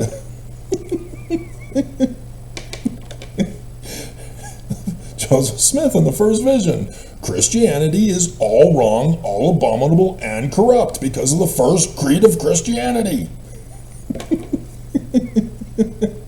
We're not Christian. We're not Christian.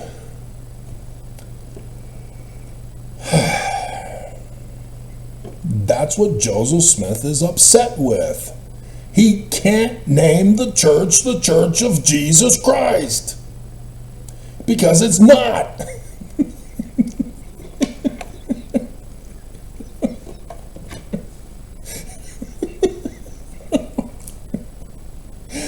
Jesus is Isaiah, and the prophecies of Isaiah are about Emmanuel. So Matthew says, I am taking my story of the God of the Jews from Isaiah.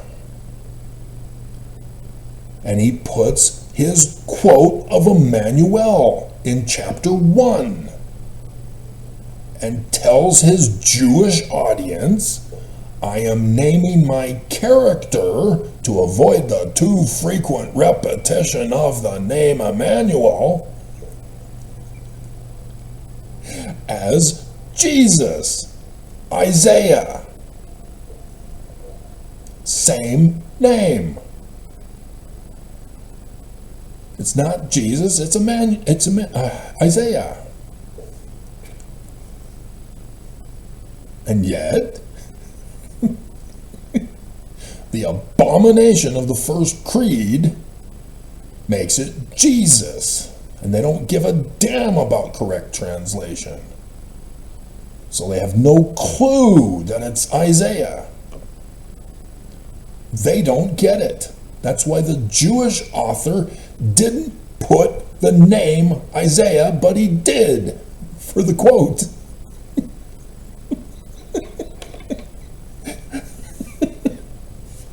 All Jews would have understood this.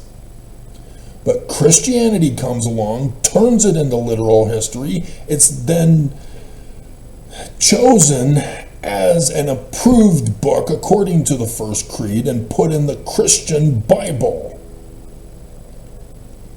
in chronological order with Old and New Testaments. And you can't figure this out from reading your Book of Mormon? Because Bruce R. McConkie knew no better then than he knows now that it ain't the Catholic Church, it's the Holy Roman Empire.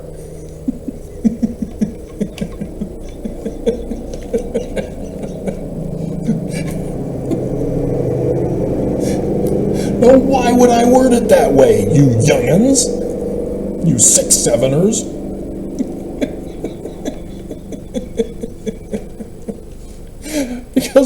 Sarmakage, his final talk before he died. That all Mormons go, oh, he knew. Church is true. No! Stop it! Stop it!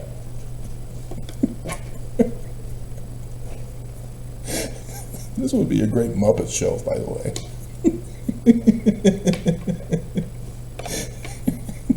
This is where I get it from. It's the Muppet Show!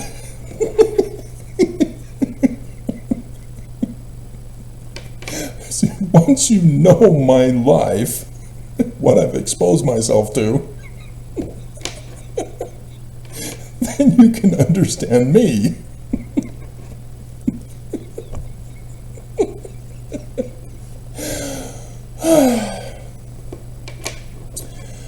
Oh, man.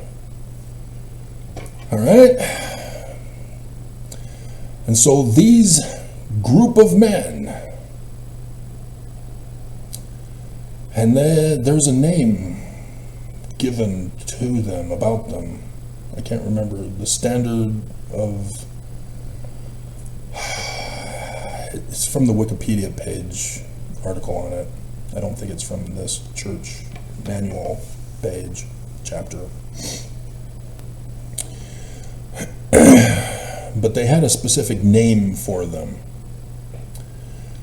And there was a group that branched off, but we're jumping ahead. So you've got a whole bunch of Christians joining the church. And years ago, I'm talking about this in my videos, about this trap of Brigham Young, that he was hoping that by turning people Christian as converts, that would outnumber Joseph Smith, and that there would be a revolt in the church, that the members would rebel against Joseph Smith and destroy it. And then last night, oh my God.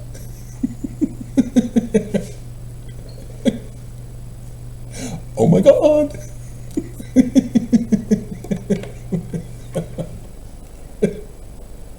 Yep, I was right. It is this trap that Brigham Young set.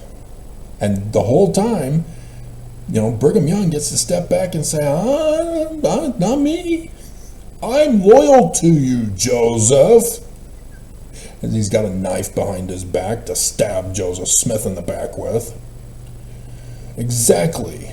Just like my white supremacist Christian nationalist peers in Southern California in grade school.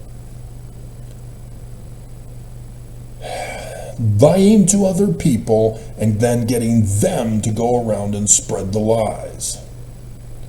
Brigham Young and Heber C. Kimball were the initial lie spreaders.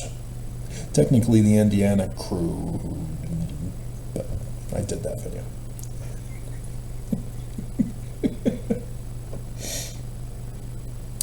And so they went around and converted people, specifically first to that Illuminati group that are pissed with whoever it was who foiled their plot in 9/11, 1826 in Canandaigua, New York, at the York Rites, Ontario Lodge number 23, with the Master Mason, Joseph Smith Sr.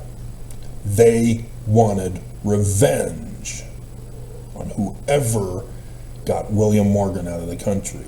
They were searching for those pages that he was writing to expose their plot to destroy America 200 years later.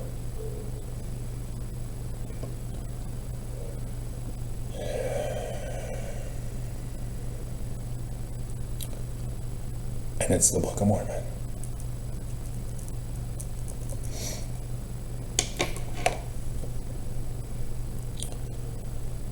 So,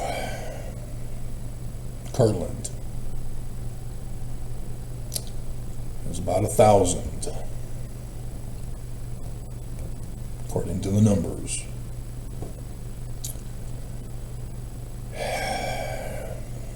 And Joseph Smith starts the bank, Kirtland Safety Society, because they aren't approved yet. They haven't developed the city sufficiently for the bank to trust them yet. And that's okay. The government allowed this to run their own banks. And so the towns that failed, yeah, it was quite common in America. Many of them grew to expand to have an actual bank put in. Nonetheless, Kirtland Safety Society. And nonetheless, just as I told you, I'd already done the videos years ago, Mormons, the Danites specifically, who would become the Danites, but as I found out, were a different name back then. I wish I knew the name, but I don't know if and I can't because I'd have to do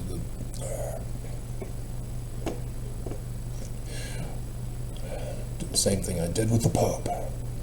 See if I can find if I did make a download of it.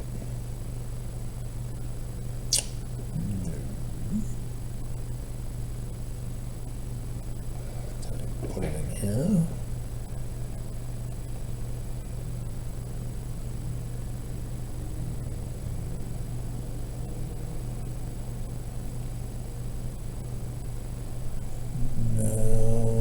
No. I have the 1838 War, David Whitmer. Wait a minute. Wait a minute. That's right. Oh, no, that's the original 12 Apostles. So yeah, I can go through and do others of these guys. I can do a church history video on David W. Patton, John F. Boynton, Luke Johnson, Lyman E. Johnson, Orson Hyde, Orson Pratt. I think I did Orson Hyde's already. I don't know if I did Orson Pratt. I don't think I officially did Parley P. Pratt, but I've referred to him numerous times. Thomas B. Marsh, yeah, I did him. And William E. McClellan, and even William Smith, even though I've referred to him. Younger brother. Okay, so I don't have it.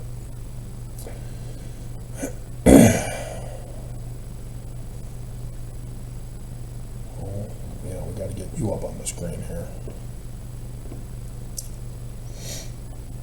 Got to get you up on the screen. I told you guys, I've got all the documents. I've got all the receipts. The church knows this of me, and yet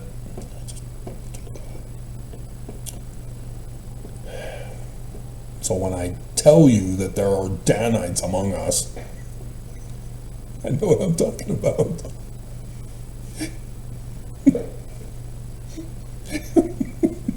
Coming up 5 more hours from now.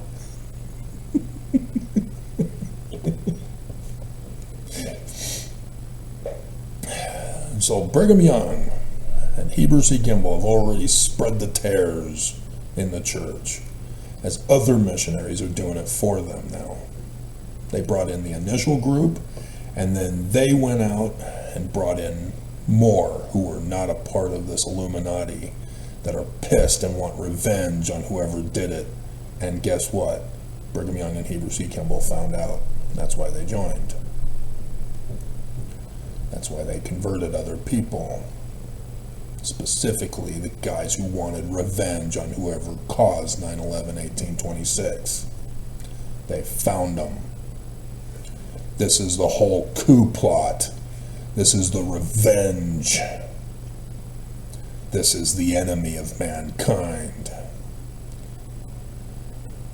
You should have listened to me. And I'm talking to an empty room. It's after 7 in the morning.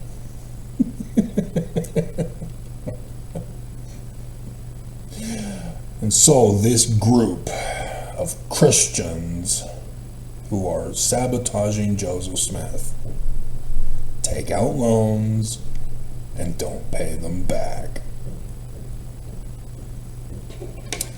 They're living the high life and refusing to give back to the bank, let alone to get out of debt so that they can then get interest to provide to the storehouses for the poor.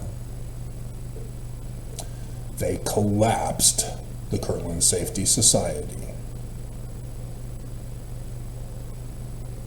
If people are taken from it and not putting back in, it can't run anymore. That's why banks may need to make sure your town will be developed. And so Brigham Young and Heber C. Kimball are referred to in here as all you bad guys, you're being bad. Brigham Young and Heber C. Kimball were good and condemned them.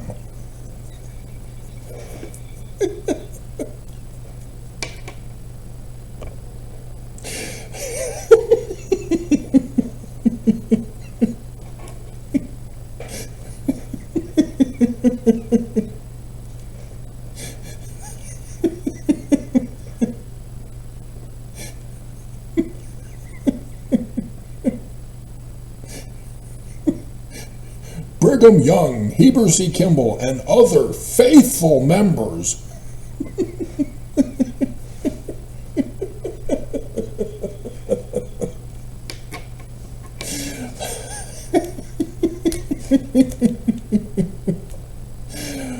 oh my God.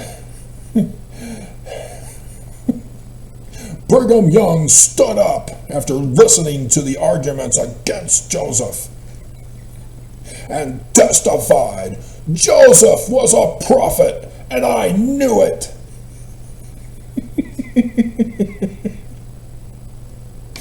The Mormons who were speaking out against Joseph, who heard Brigham and Heber, they know. They know. Oh my God. They know. They're tricking Joseph. And it's now in the manual. Told you I grew up with this kind of attitude. I saw it. I know the evil of it. And so, yes, they're talking about apostasy in the church, claiming that their wealth and the pride cycle of the Book of Mormon, as Stanford learned the Greek correct process. The correct cycle. Because there is no righteousness in the pride cycle. It's a cycle for pride only. There is no righteousness in the pride cycle. That stupid seminary teacher who put it in the manuals. Dear God. And Mormons are embellishing it now. Stop it. Run the test. Find out if the core is true or false first before you branch out from it. Nobody does it. And so,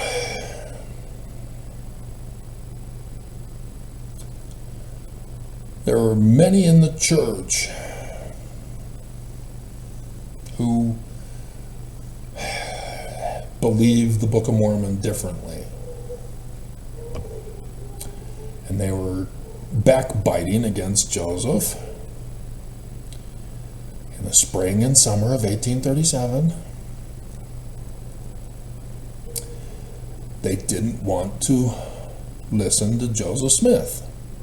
They were following their own religion. And they weren't even believing in the Book of Mormon. They joined the church as Christian and ignored Joseph Smith and the Book of Mormon. This is the new stuff that I found out about. So it wasn't just a misinterpretation. They joined the church without the Book of Mormon. The missionaries went out and converted members to the Church of Jesus Christ of Latter-day Saints without Joseph Smith or the Book of Mormon. That's how deceptive they were as missionaries, that Joseph condemned them for. And so that didn't make sense to me. How could people who convert with the Book of Mormon, unless they're illiterate, as many were, but they have the Book of Mormon? So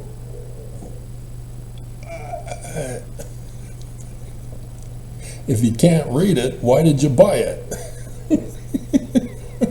Why did you join the church when you don't know what it says? And so, yes, the people would have to know how to read the Book of Mormon in order to join the church. And when they read the Book of Mormon, they go, oh, learning of the Jews. So this isn't Christian. This isn't Christianity. It's not about Jesus, even though it says Jesus.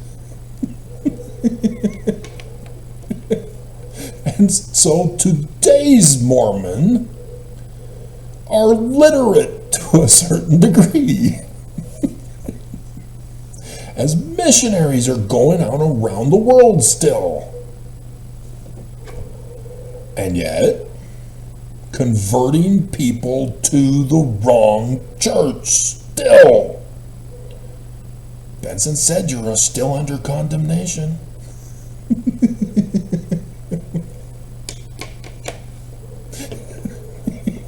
He just didn't correctly explain how.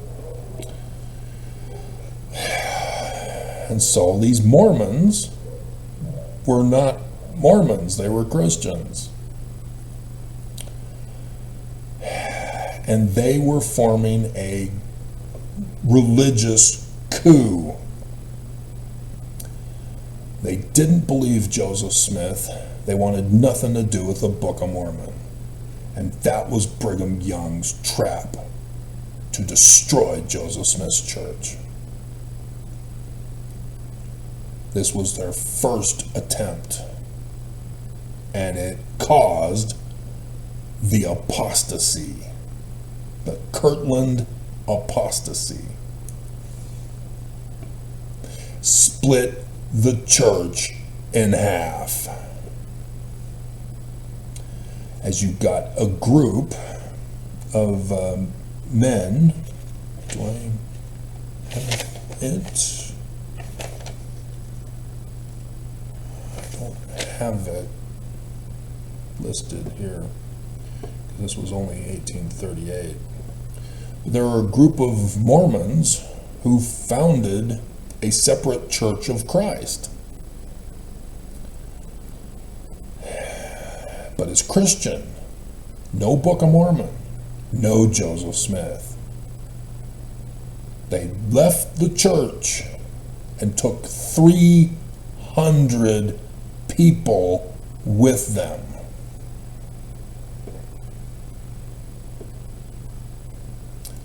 Brigham Young was laughing it up with Heber C. Kimball.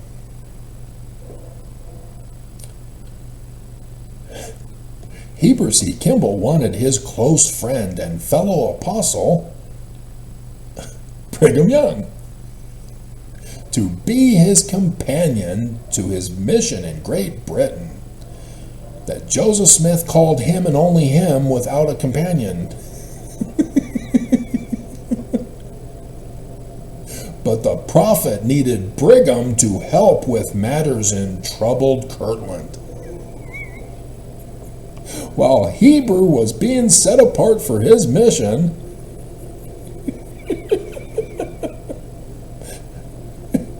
Orson walked in and said, I'm going to go with you.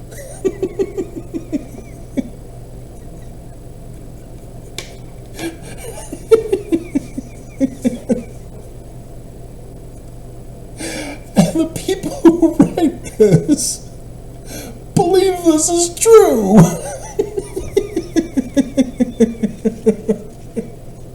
They're writing a narrative not based on reality. Oh my God. So yeah, the Great Apostasy of 1837, August.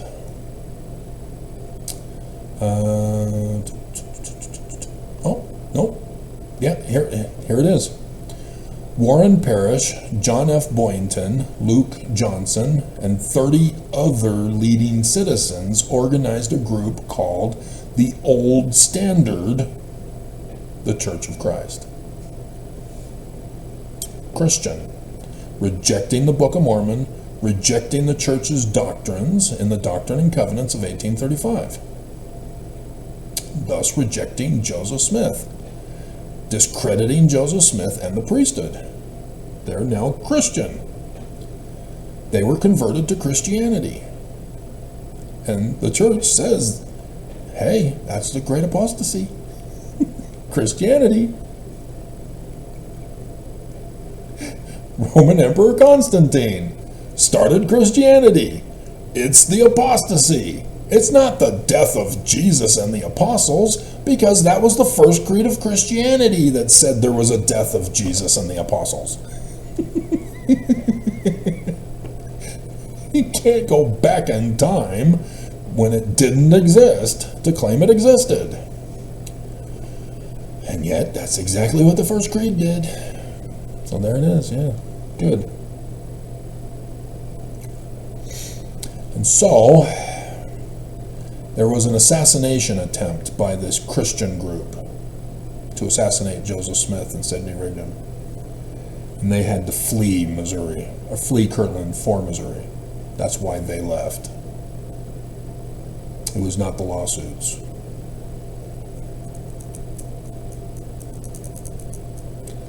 They were going to be assassinated. See this pattern? Turning Mormons against Joseph to have them assassinate Joseph and destroy his church. Christians.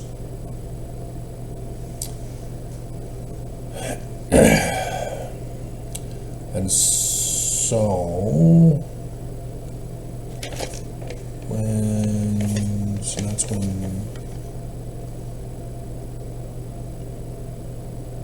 the main exodus was July 6th for the rest of the saints. 500 of them from the original Joseph Smith. Because Joseph Smith's original missionaries were still converting people to the church with the Book of Mormon and Joseph as the leader of the church. So you've got these two sets of missionaries going out. One is converting people to Christianity, the other to Joseph Smith and the Book of Mormon. And so 500 out of the 300 still were loyal to Joseph Smith and went to Missouri.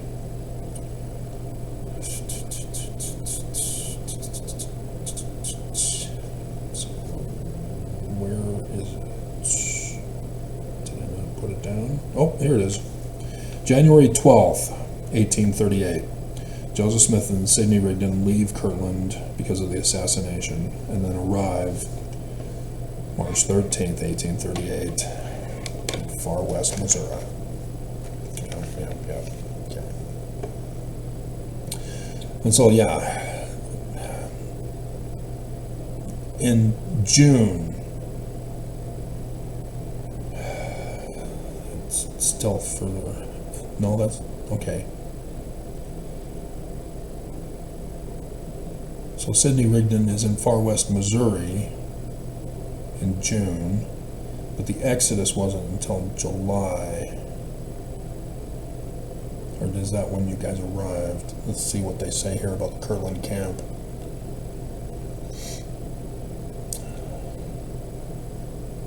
Nope. They left Kirtland on the 6th of July, 1838, with 500 saints, 27 tents, 59 wagons, 97 horses, 22 oxen, 69 cows, and 1 bull. And a partridge in a pear tree. Benjamin Franklin Johnson wrote, all means for defraying expenses were put together, so all were to fare alike. Oh my God. So yeah, there's still, among the 500, there are still these core missionaries preaching the wrong religion who carry over into Missouri, who become the Danites. You know, Benjamin Franklin Johnson is one of them. I have done his church history video several times, referring to him many other times more. Yep. Wow. Like I said, I can do the whole book now, but we're doing it in a video, incomplete and summarized and all that. We're at 2 hours already. Dear God. I just...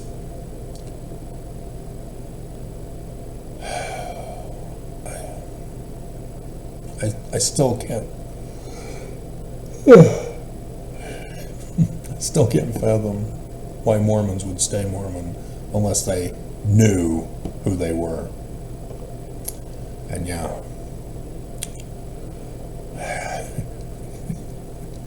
Although Oaks was pretty funny.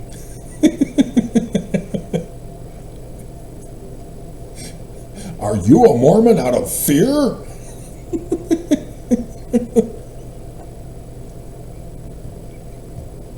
Yeah, many of you are.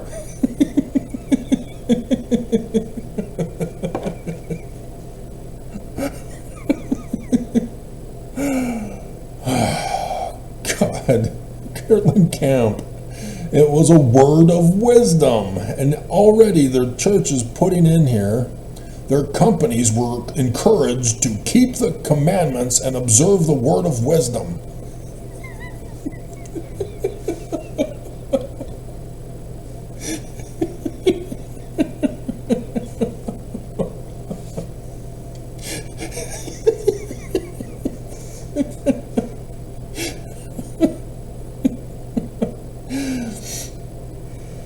And so, yeah, the trek was delayed for several weeks because Mormons had to settle their debts, sell their property, and purchase wagons, teams, and equipment.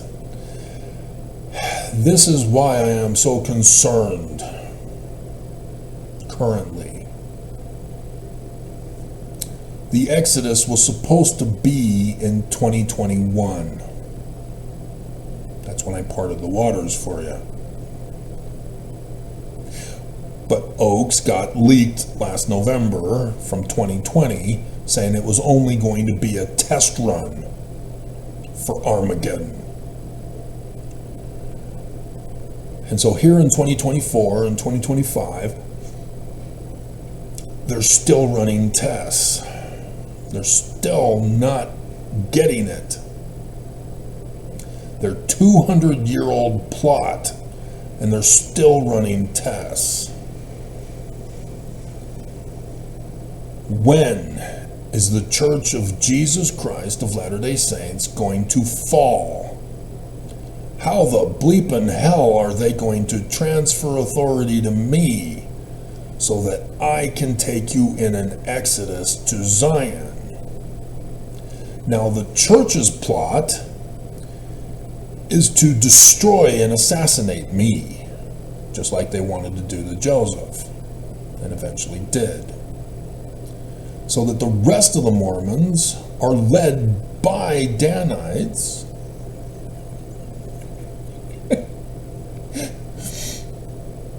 to go to Zion after the enemy destroys Salt Lake City.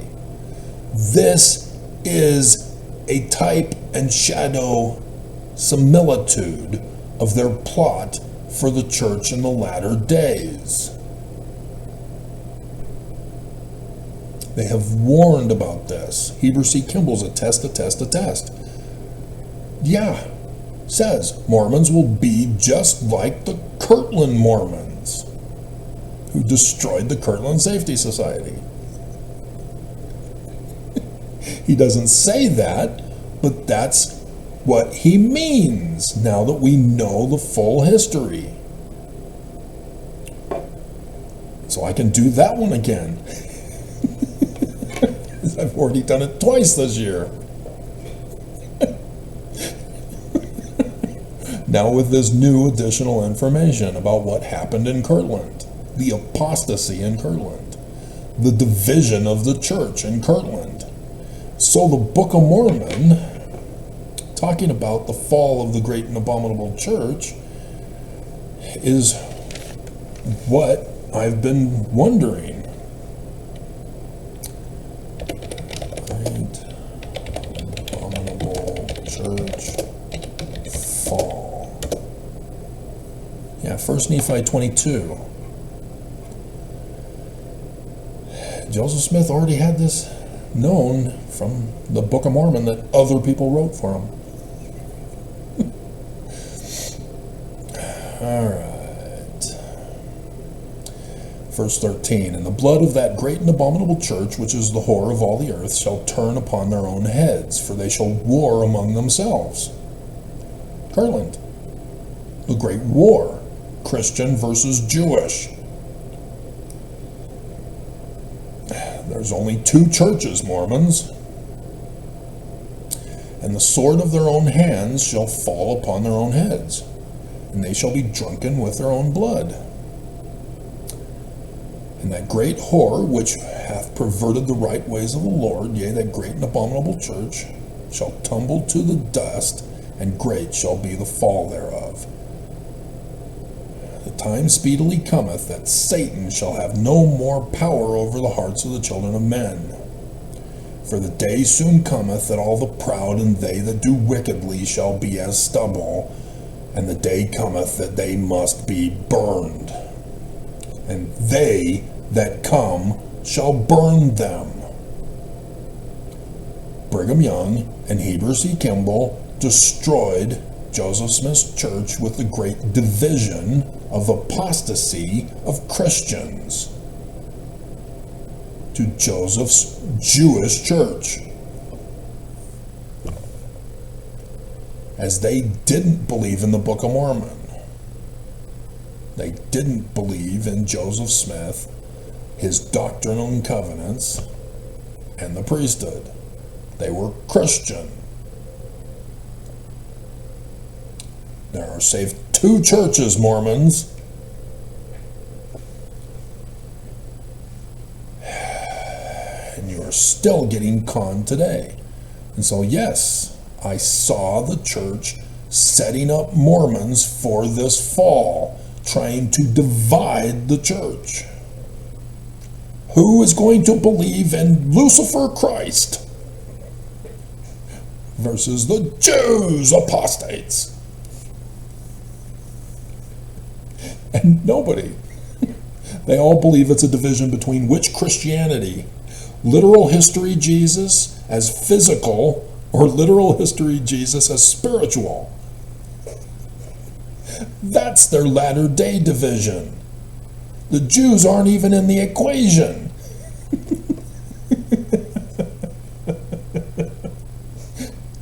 This is how they're doing it. They're utterly destroying this church so that the Book of Mormon and Joseph Smith are destroyed once and for all, forever and all eternity. Erased from history, just like they tried to do to me in 2008. And they're back. Here's Johnny. Red rum. Oh, was that rated R and you were a good Mormon and then didn't watch it?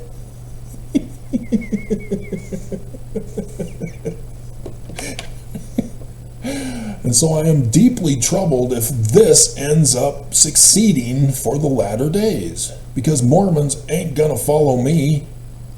They don't know about me. I've been silenced and shut up.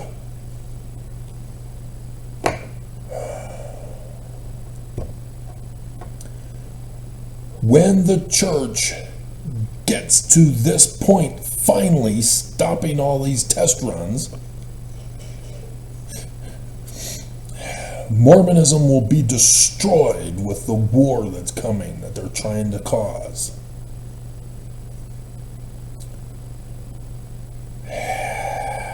And the fall of the church happens, and Mormons have to flee Utah. And where are they going? Who are they going to follow? I'm a stake president. Follow me. Oh, I'm a temple ordinance worker. Follow me. Oh, I'm a member of the 70. Follow me. I had a dream seeing Jesus, and he told me to hurt people, chop up their bodies,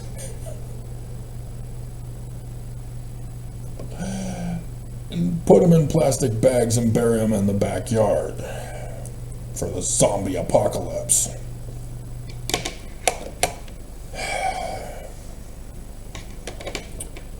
Not a single Mormon is expected to know the truth.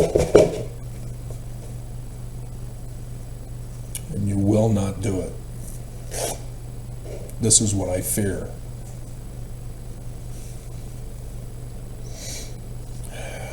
Your Christ is here, Mormons. And you're waiting for Jesus still.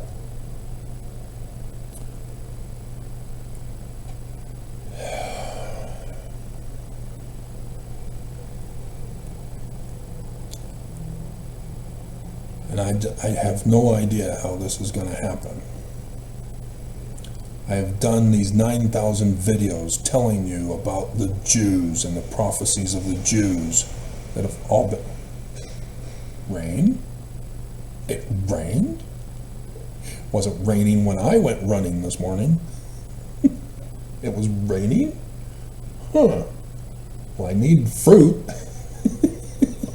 Don't just give me good feelings with rain. Quit teasing me. I need results, if you hadn't caught on. It has been so frustrating because I have produced the fruits for you guys. I am the man like Moses. Remember, I parted the waters in 2021. The Green River overpass.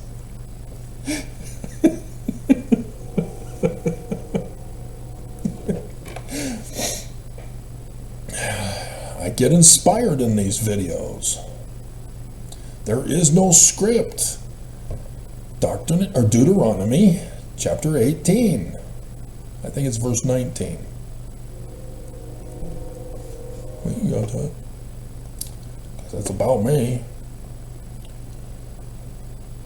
I am the seer. I've had visions and dreams.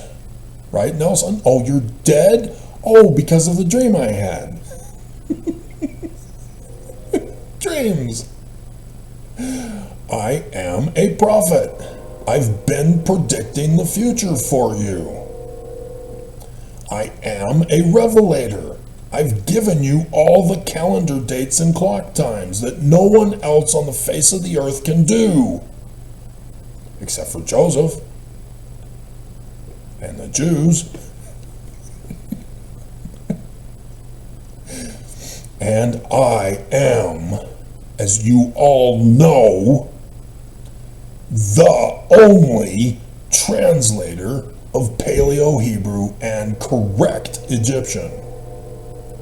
Egyptologist, dear God, who taught you?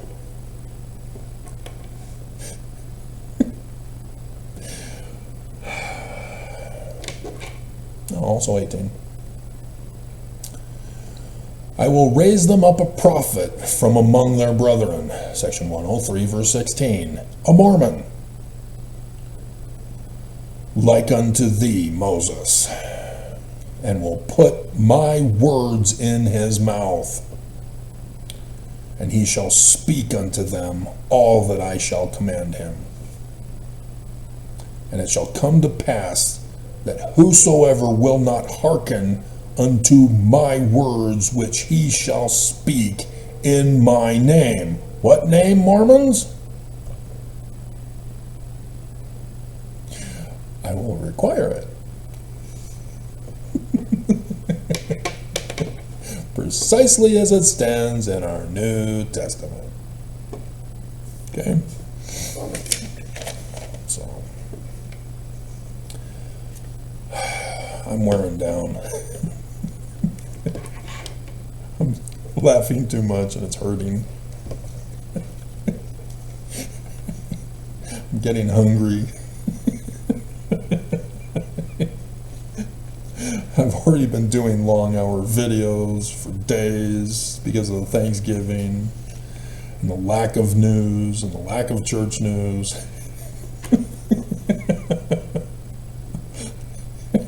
Drooling over doing videos on Oaks' former talks. Still nobody is listening, nobody's watching, nobody's believing. Everybody's rushing to judgment. And this is what I fear. You don't see what's coming. I do. You don't see that your disbelief of me is going to cause your destruction and suffering, just like to those Mormons in Kirtland who are innocent. There are many Mormons who are not innocent today. The same division is here. There are Mormons who believe we're Christian, who are converted to Christianity, but they don't know about the Danite underground. So, Joseph Smith gets to Far West Missouri on the 13th of March. On the 16th of March, he gives a political motto: no priestcraft. That's why it's not published.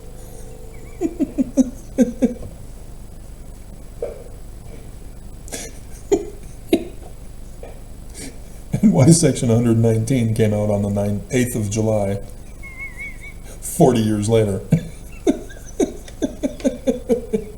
Which, yeah, it was actually in the 1844 Doctrine and Covenants. But it's dated to the 8th of July, along with the others that were 40 years later in Brigham Young's 1876 Doctrine and Covenants. And so the next day, on the 17th, and they don't want to give you that date for the political motto, they say 16th. And then for the next day, they don't give you the date. The 17th of March. When Joseph Smith, excommunicated from Liberty Jail all of the apostates. Thomas B. Marsh with the milk strippings defending his wife's honor.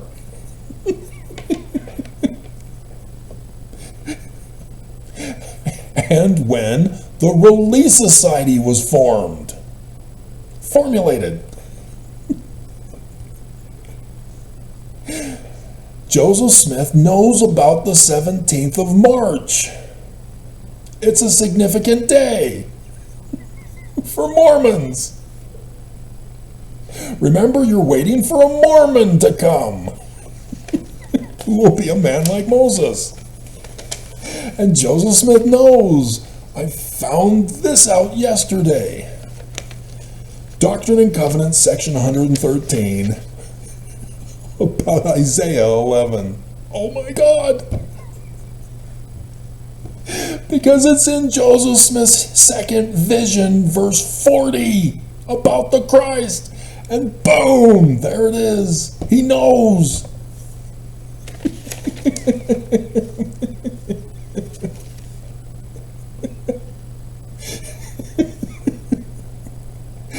He knows. He sees the Exodus going on. And it's not quite as the latter days should be, but Joseph Smith knows. He sees the bigger picture. And amidst his sufferings, he still pulls it off. Just incredible. And so, what was it, 1839? So April 26th, chased out because of the failure of the Kirtland Safety Society and thus the failure of the storehouses. And so this one is 50 years later, or 40 years later. Section 115, the name of the church.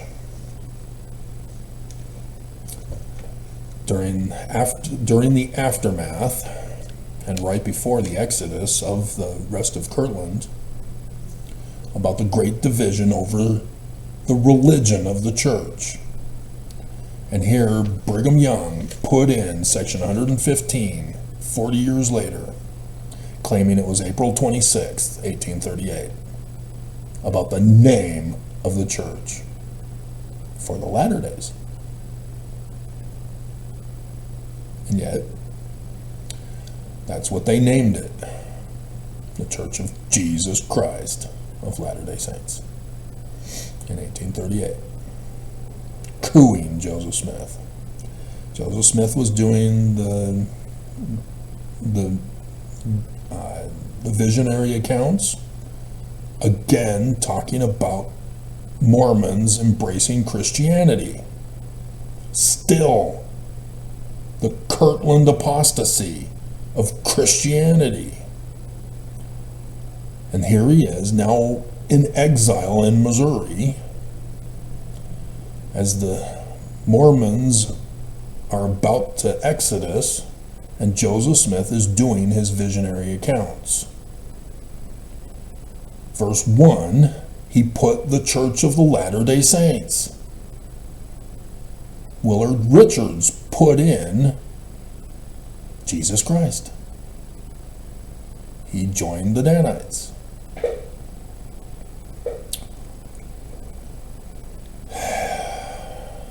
And yet Joseph Smith is ignored to this day about his first and second visions that need to be understood in this historical time frame. His church was just destroyed and divided, and those who left were still part of the next coup wave. Because you've got the Christians who leave, which ended up being around 300, with the 30 that started the church, and then 500 who had Danites among them, Benjamin Franklin Johnson, and others. And they leave in an exodus with Nephi. Laman and Lemuel go with Nephi.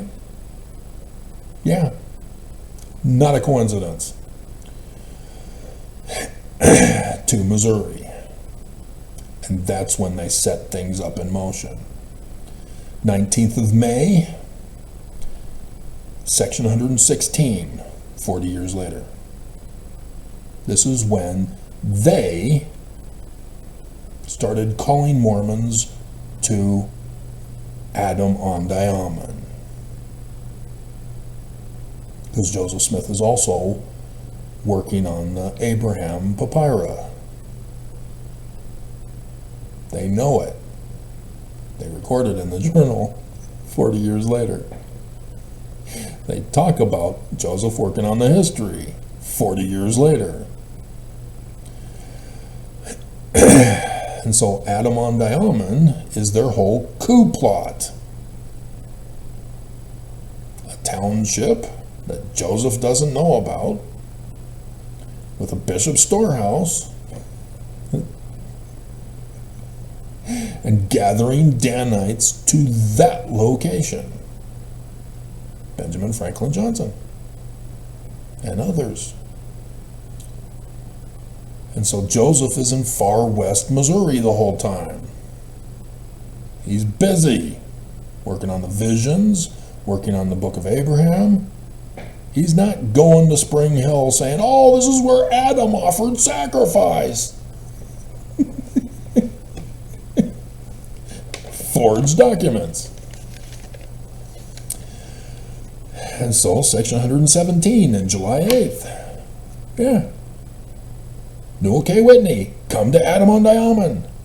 40 years later. The bishop's storehouse. No.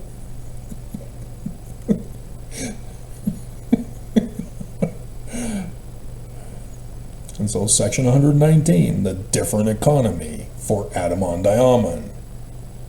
Changing the bishop's storehouse for the poor to Jesus. All of what the Danites did in Missouri in 1838 became the sections of the Doctrine and Covenants of forged documents by Brigham Young. And for Mormons to say that, no, we are not the Danites, and yet Kai thinks we are. So apparently Mormons are now starting to confess that they are the Danites. And my bombshell discovery of the journal saying the order of the Danites, putting to rights physically, and Kai believes that the Danites were good people who did nothing wrong? As a black man? In the Church of Jesus Christ of Latter-day Saints? Oh my God, everybody's laughing about you, Kai.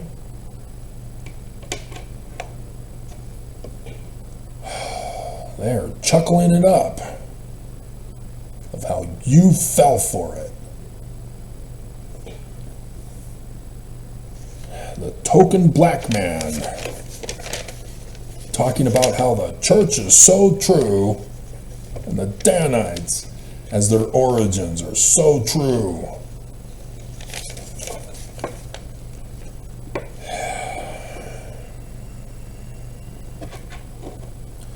And so, June 17th, Sidney Rigdon in far west Missouri gives the salt sermon about those apostates. It's very long. I think it was 16 pages, if I remember correctly. It was long. And so he's talking about Christian Mormons who left. The Danites were still hidden and lying in wait, but Joseph Smith knew about them when he did his visions. June 18th, the Danite Manifesto.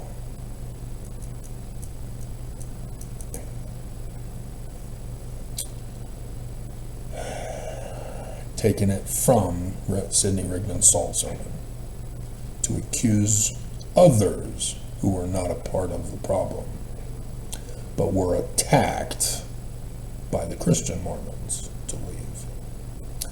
So you have Oliver Cowdery, David Whitmer, John Whitmer, and Lyman Johnson, and W. Phelps. That are specifically targeted in the Danite Manifesto. Get the hell out of our church. Putting to rights physically what they deem is not right. To cleanse the church. And so already, just months later, the Danites now rise up to further destroy with a second culling. 4th of July. They talk about this.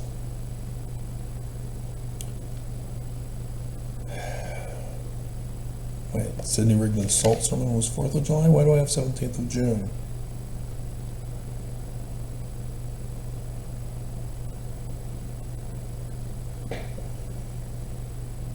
Okay, we've got some problems I need to resolve before publication. There's no way I'm getting to this book anytime soon.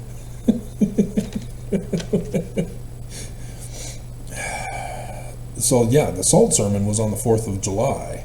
So in that Danite, I don't have it on the screen anymore.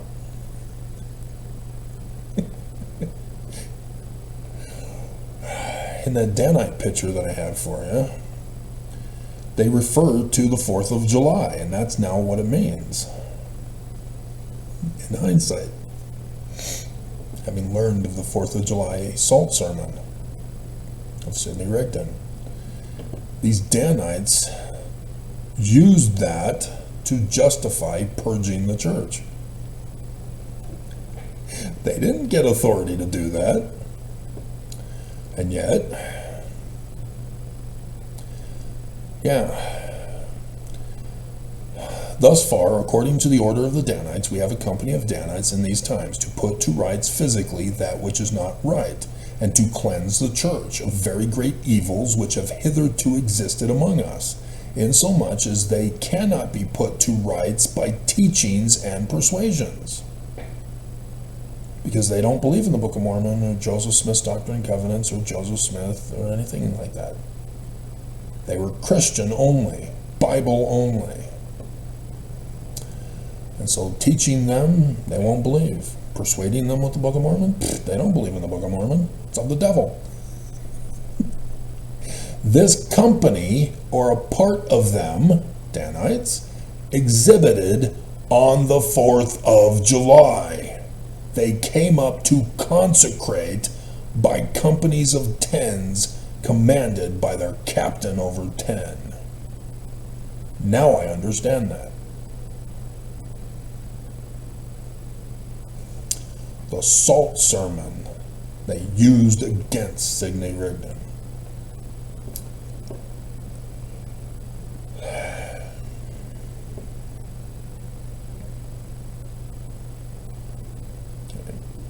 So we don't need this anymore.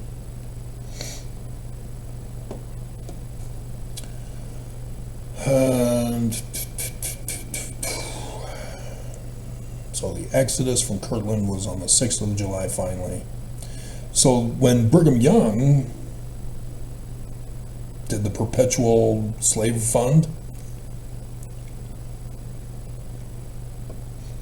to bring the saints who were poor and didn't come with the Vanguard company of Brigham Young, because they didn't want them. You're poor, we don't want you.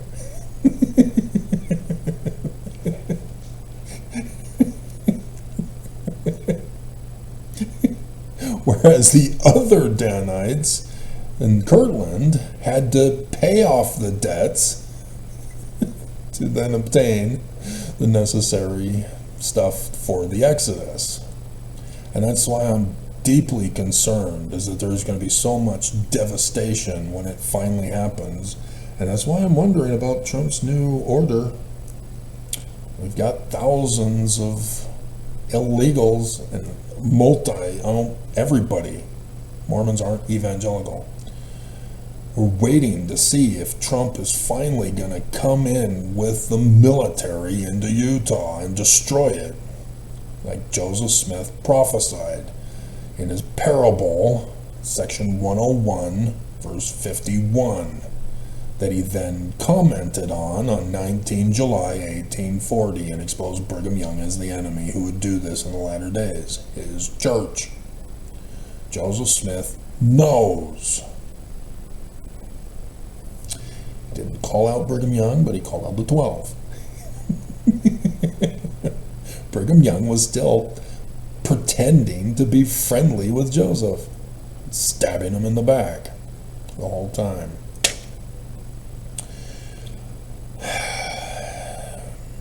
So, it takes time to get the saints to this valley, but the call came out for the Danites to come to Adam-on-Diamond because there was an election held on the 6th of August of all days.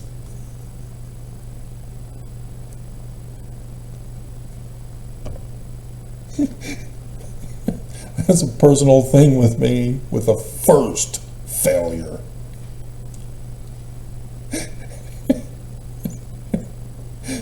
March 13th, Friday the 13th, and then ended on the 6th of August. Very interesting how the dates correspond, coincidentally. The woman is the church.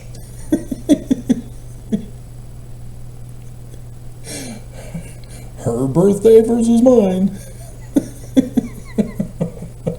And the church knows this. They knew it the whole time.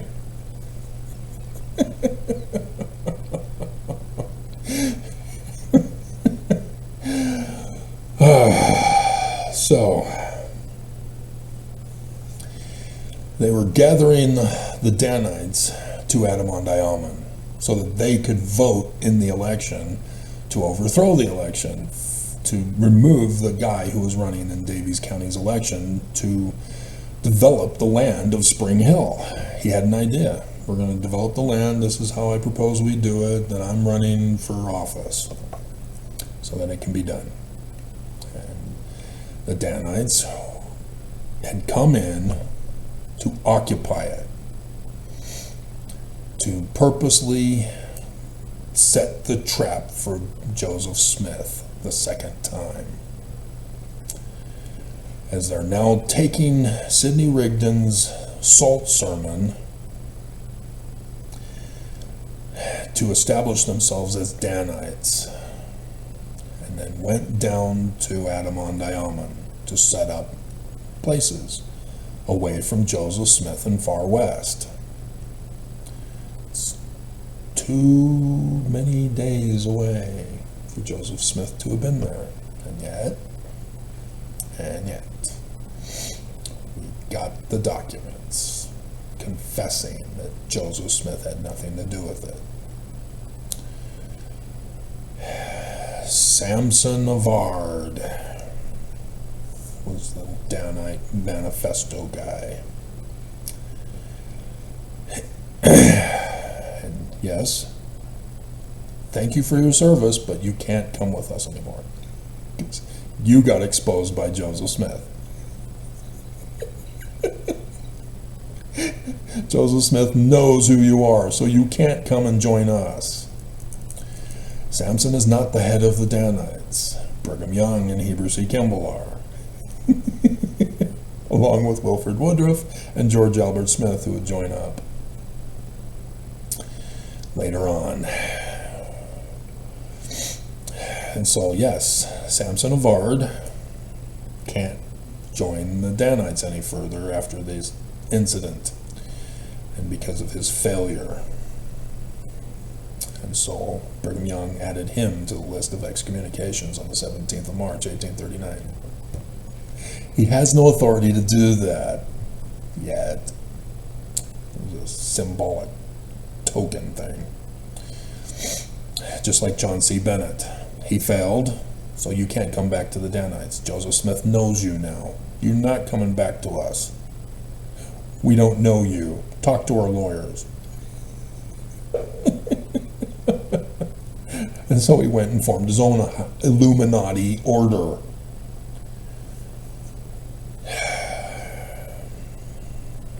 Nonetheless. So the election, August 6th, 1838.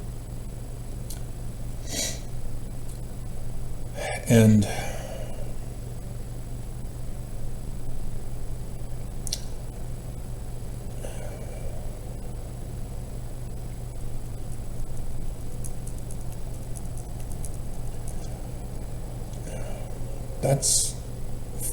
that would, yeah, because in doing research, it's very frustrating, especially if you don't know how to do it and don't know how to check facts and dates and stuff like that. Because you'll have one Wikipedia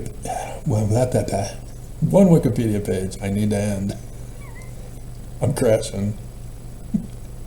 You have one Wikipedia page that gives you one set of information, and then you go and find another one of a related person or event or something involved with that original one that you're further checking on, and it gives you different information.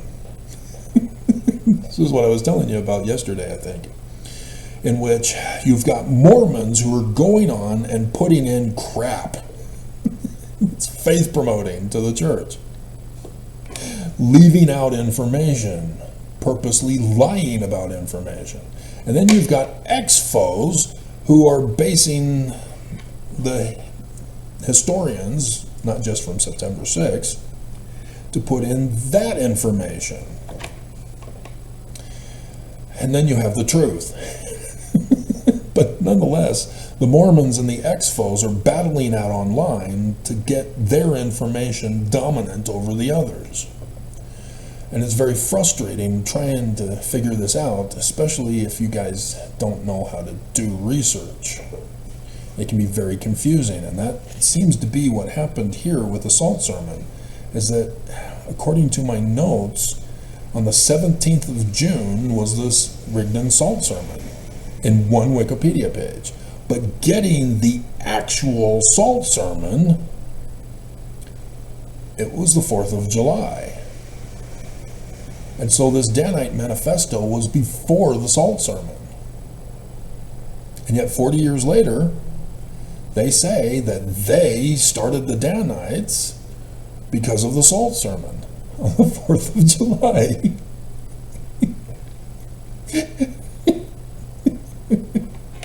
And so they're lying about that.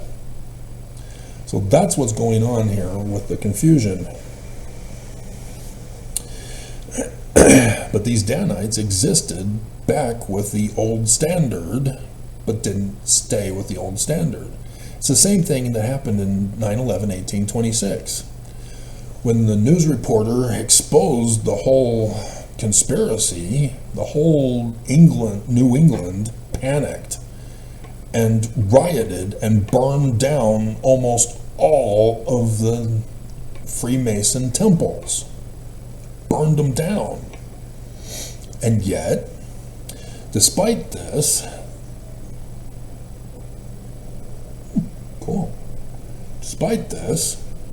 there were a group that stayed behind. Heber C. Kimball, Brigham Young's brothers, stayed behind in Mendon, for example. And yet, there was a mass exodus from western New York and other places in northern New England who went down and moved to the south to become the Confederates. You still know them as Danites. You still know them as Illuminati. You still know them as Scottish Rites. Because of the signs that they use, the symbolisms of the signs. The Confederate flag is the cross burning for the location that they knew where Zion should be built. They're going to destroy with their 200-year-old plot and prevent the New Jerusalem from being established in America. They are not the good guys. They are the enemy. They are now MAGA and a whole bunch of other stuff. They are the Church of Jesus Christ of Latter-day Saints. And so John Butler is the name of the Mormon. Any butlers in this church? Yeah. He was there tampering with the election in Davies County. We are the Danites. Come, Danites. and Stewart's third great-grandfather was the first one to get punched and knocked to the ground. Oh, you left the Senate? Bye-bye. Oh, Curtis took over. Yep, Curtis is in there. And so, yes, Lyman White went on the 8th of August claiming Joseph Smith was with them to the judge and the sheriff, along with Samson Avard, Cornelius Lott, and George Albert Smith, to threaten them to overturn the election results. Find us 3,000 votes. See how the patterns are the same?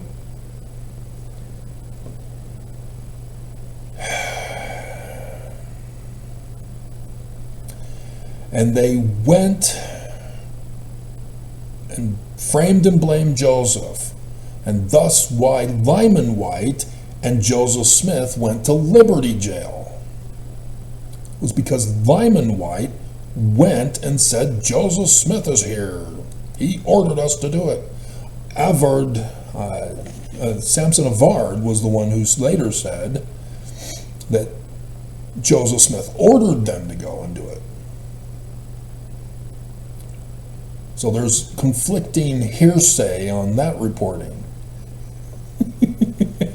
But nonetheless, we have confirmed Lyman White, Samson Avard, Cornelius Lott, and George Albert Smith, along with several hundred others, went and threatened the judge and the sheriff at their homes. Overturn the election. And they had them all sign who they are. Pay attention to your last name.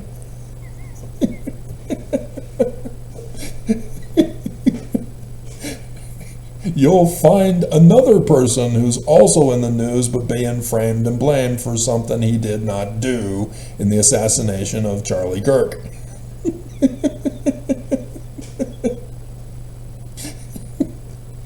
Samson Avard, John W. Clark, Ralph Cox, Jotham Maynard, George W.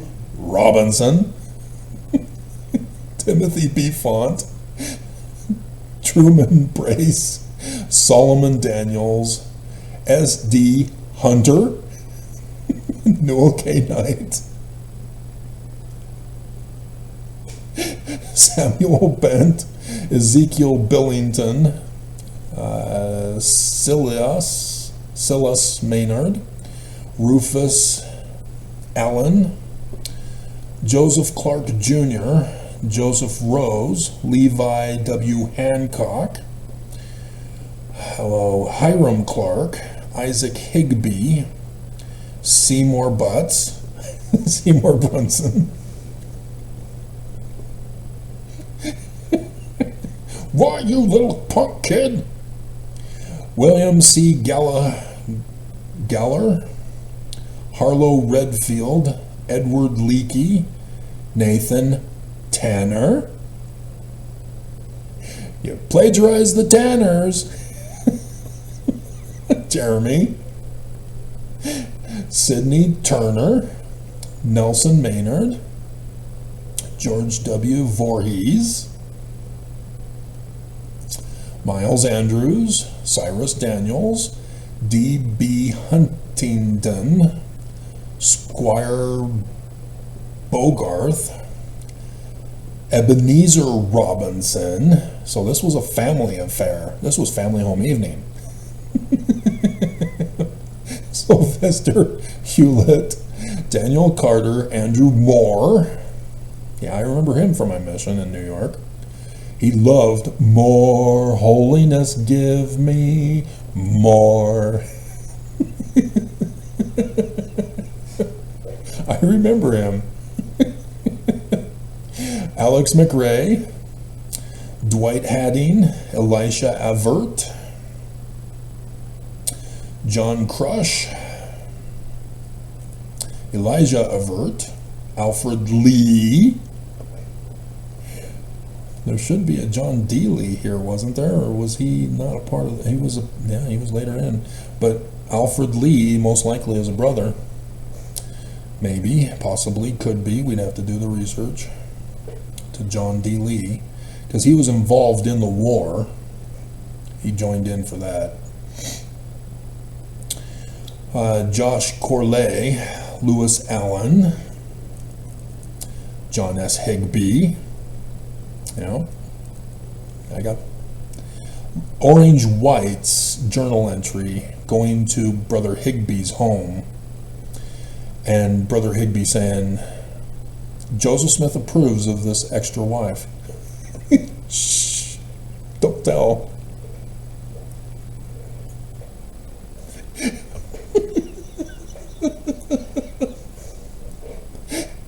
Henry Green, Gad Yale, James S. Allen, George P. Dukes, and then there's some Smiths in here. There's a John Smith and a Hiram Smith, spelled Hiram. And I always wondered, because Hiram Smith did go to jail. He's listed in jail, and he's spelled Hiram rather than Hyrum, because that's his original birth name. But 9/11/1826, it got changed publicly anyway. So when he went to jail with Joseph, it's his birth name on his birth certificate rather than his AKA different spelling. So that also is important. So when I talk about Hiram, I want to talk about Hiram because of Hiram Abiff for the York Rites Knights Templar. But Mormons don't know this. And so it's unclear if they were the George Albert Smith family or if they're of the Smith family. But it doesn't seem like they would be. But Richard Howard, Joseph Holbrook, Jacob Gates, Philo Allen, George W. Pitkin, Harris H. Hills, Philo Dibble, Benjamin Bunsen, Daniel Carn, Daniel Scherer. Remember him on my mission? Yeah, he became his own later. Or Scherer. Wait. Yeah, he was on the mission. Yeah, Scherer.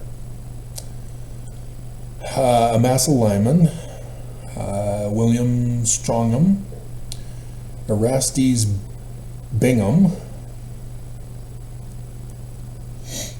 James B. Pry, Israel Burlow, John Fawcett, Owen Rockwell, or in Porter Rockwell, Norval M. Head, Lorenzo Barnes, William Hewitt, Stephen Winchester, Jared Carter,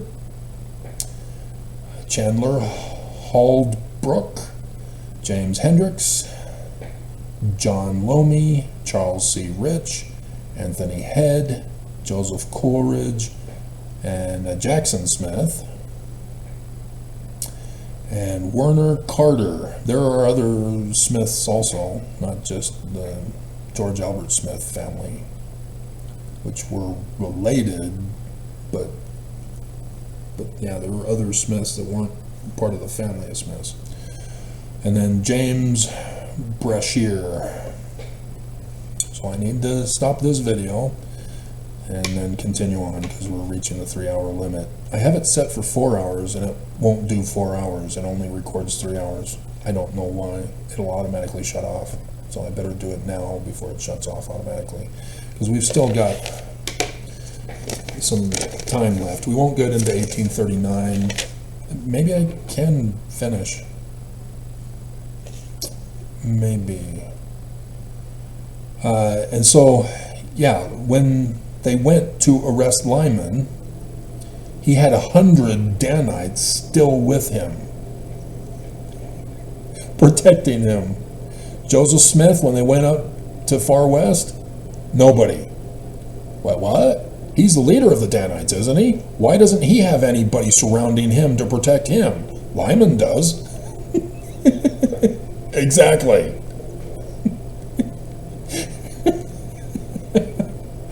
So, September 7th, Smith is released finally on a $500 bond.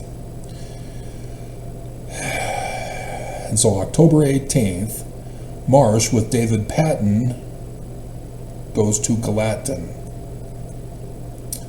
And that's when the affidavit is written as he's taking care of the sick, Orson Hyde, who also signs it with him. Yeah, affidavit Orson Hyde to Governor Boggs on the 24th. And so the 27th is the extermination order of Governor Boggs. These guys are terrorists. The Danites are terrorists. Do not think that they're the good guys, that they're innocent. This is terrorism. This was a coup of the government of Missouri. That's sedition. That's conspiracy sedition. They're the enemies. How many times do I have to repeat this? And yet a token black man, God, this church is pure evil.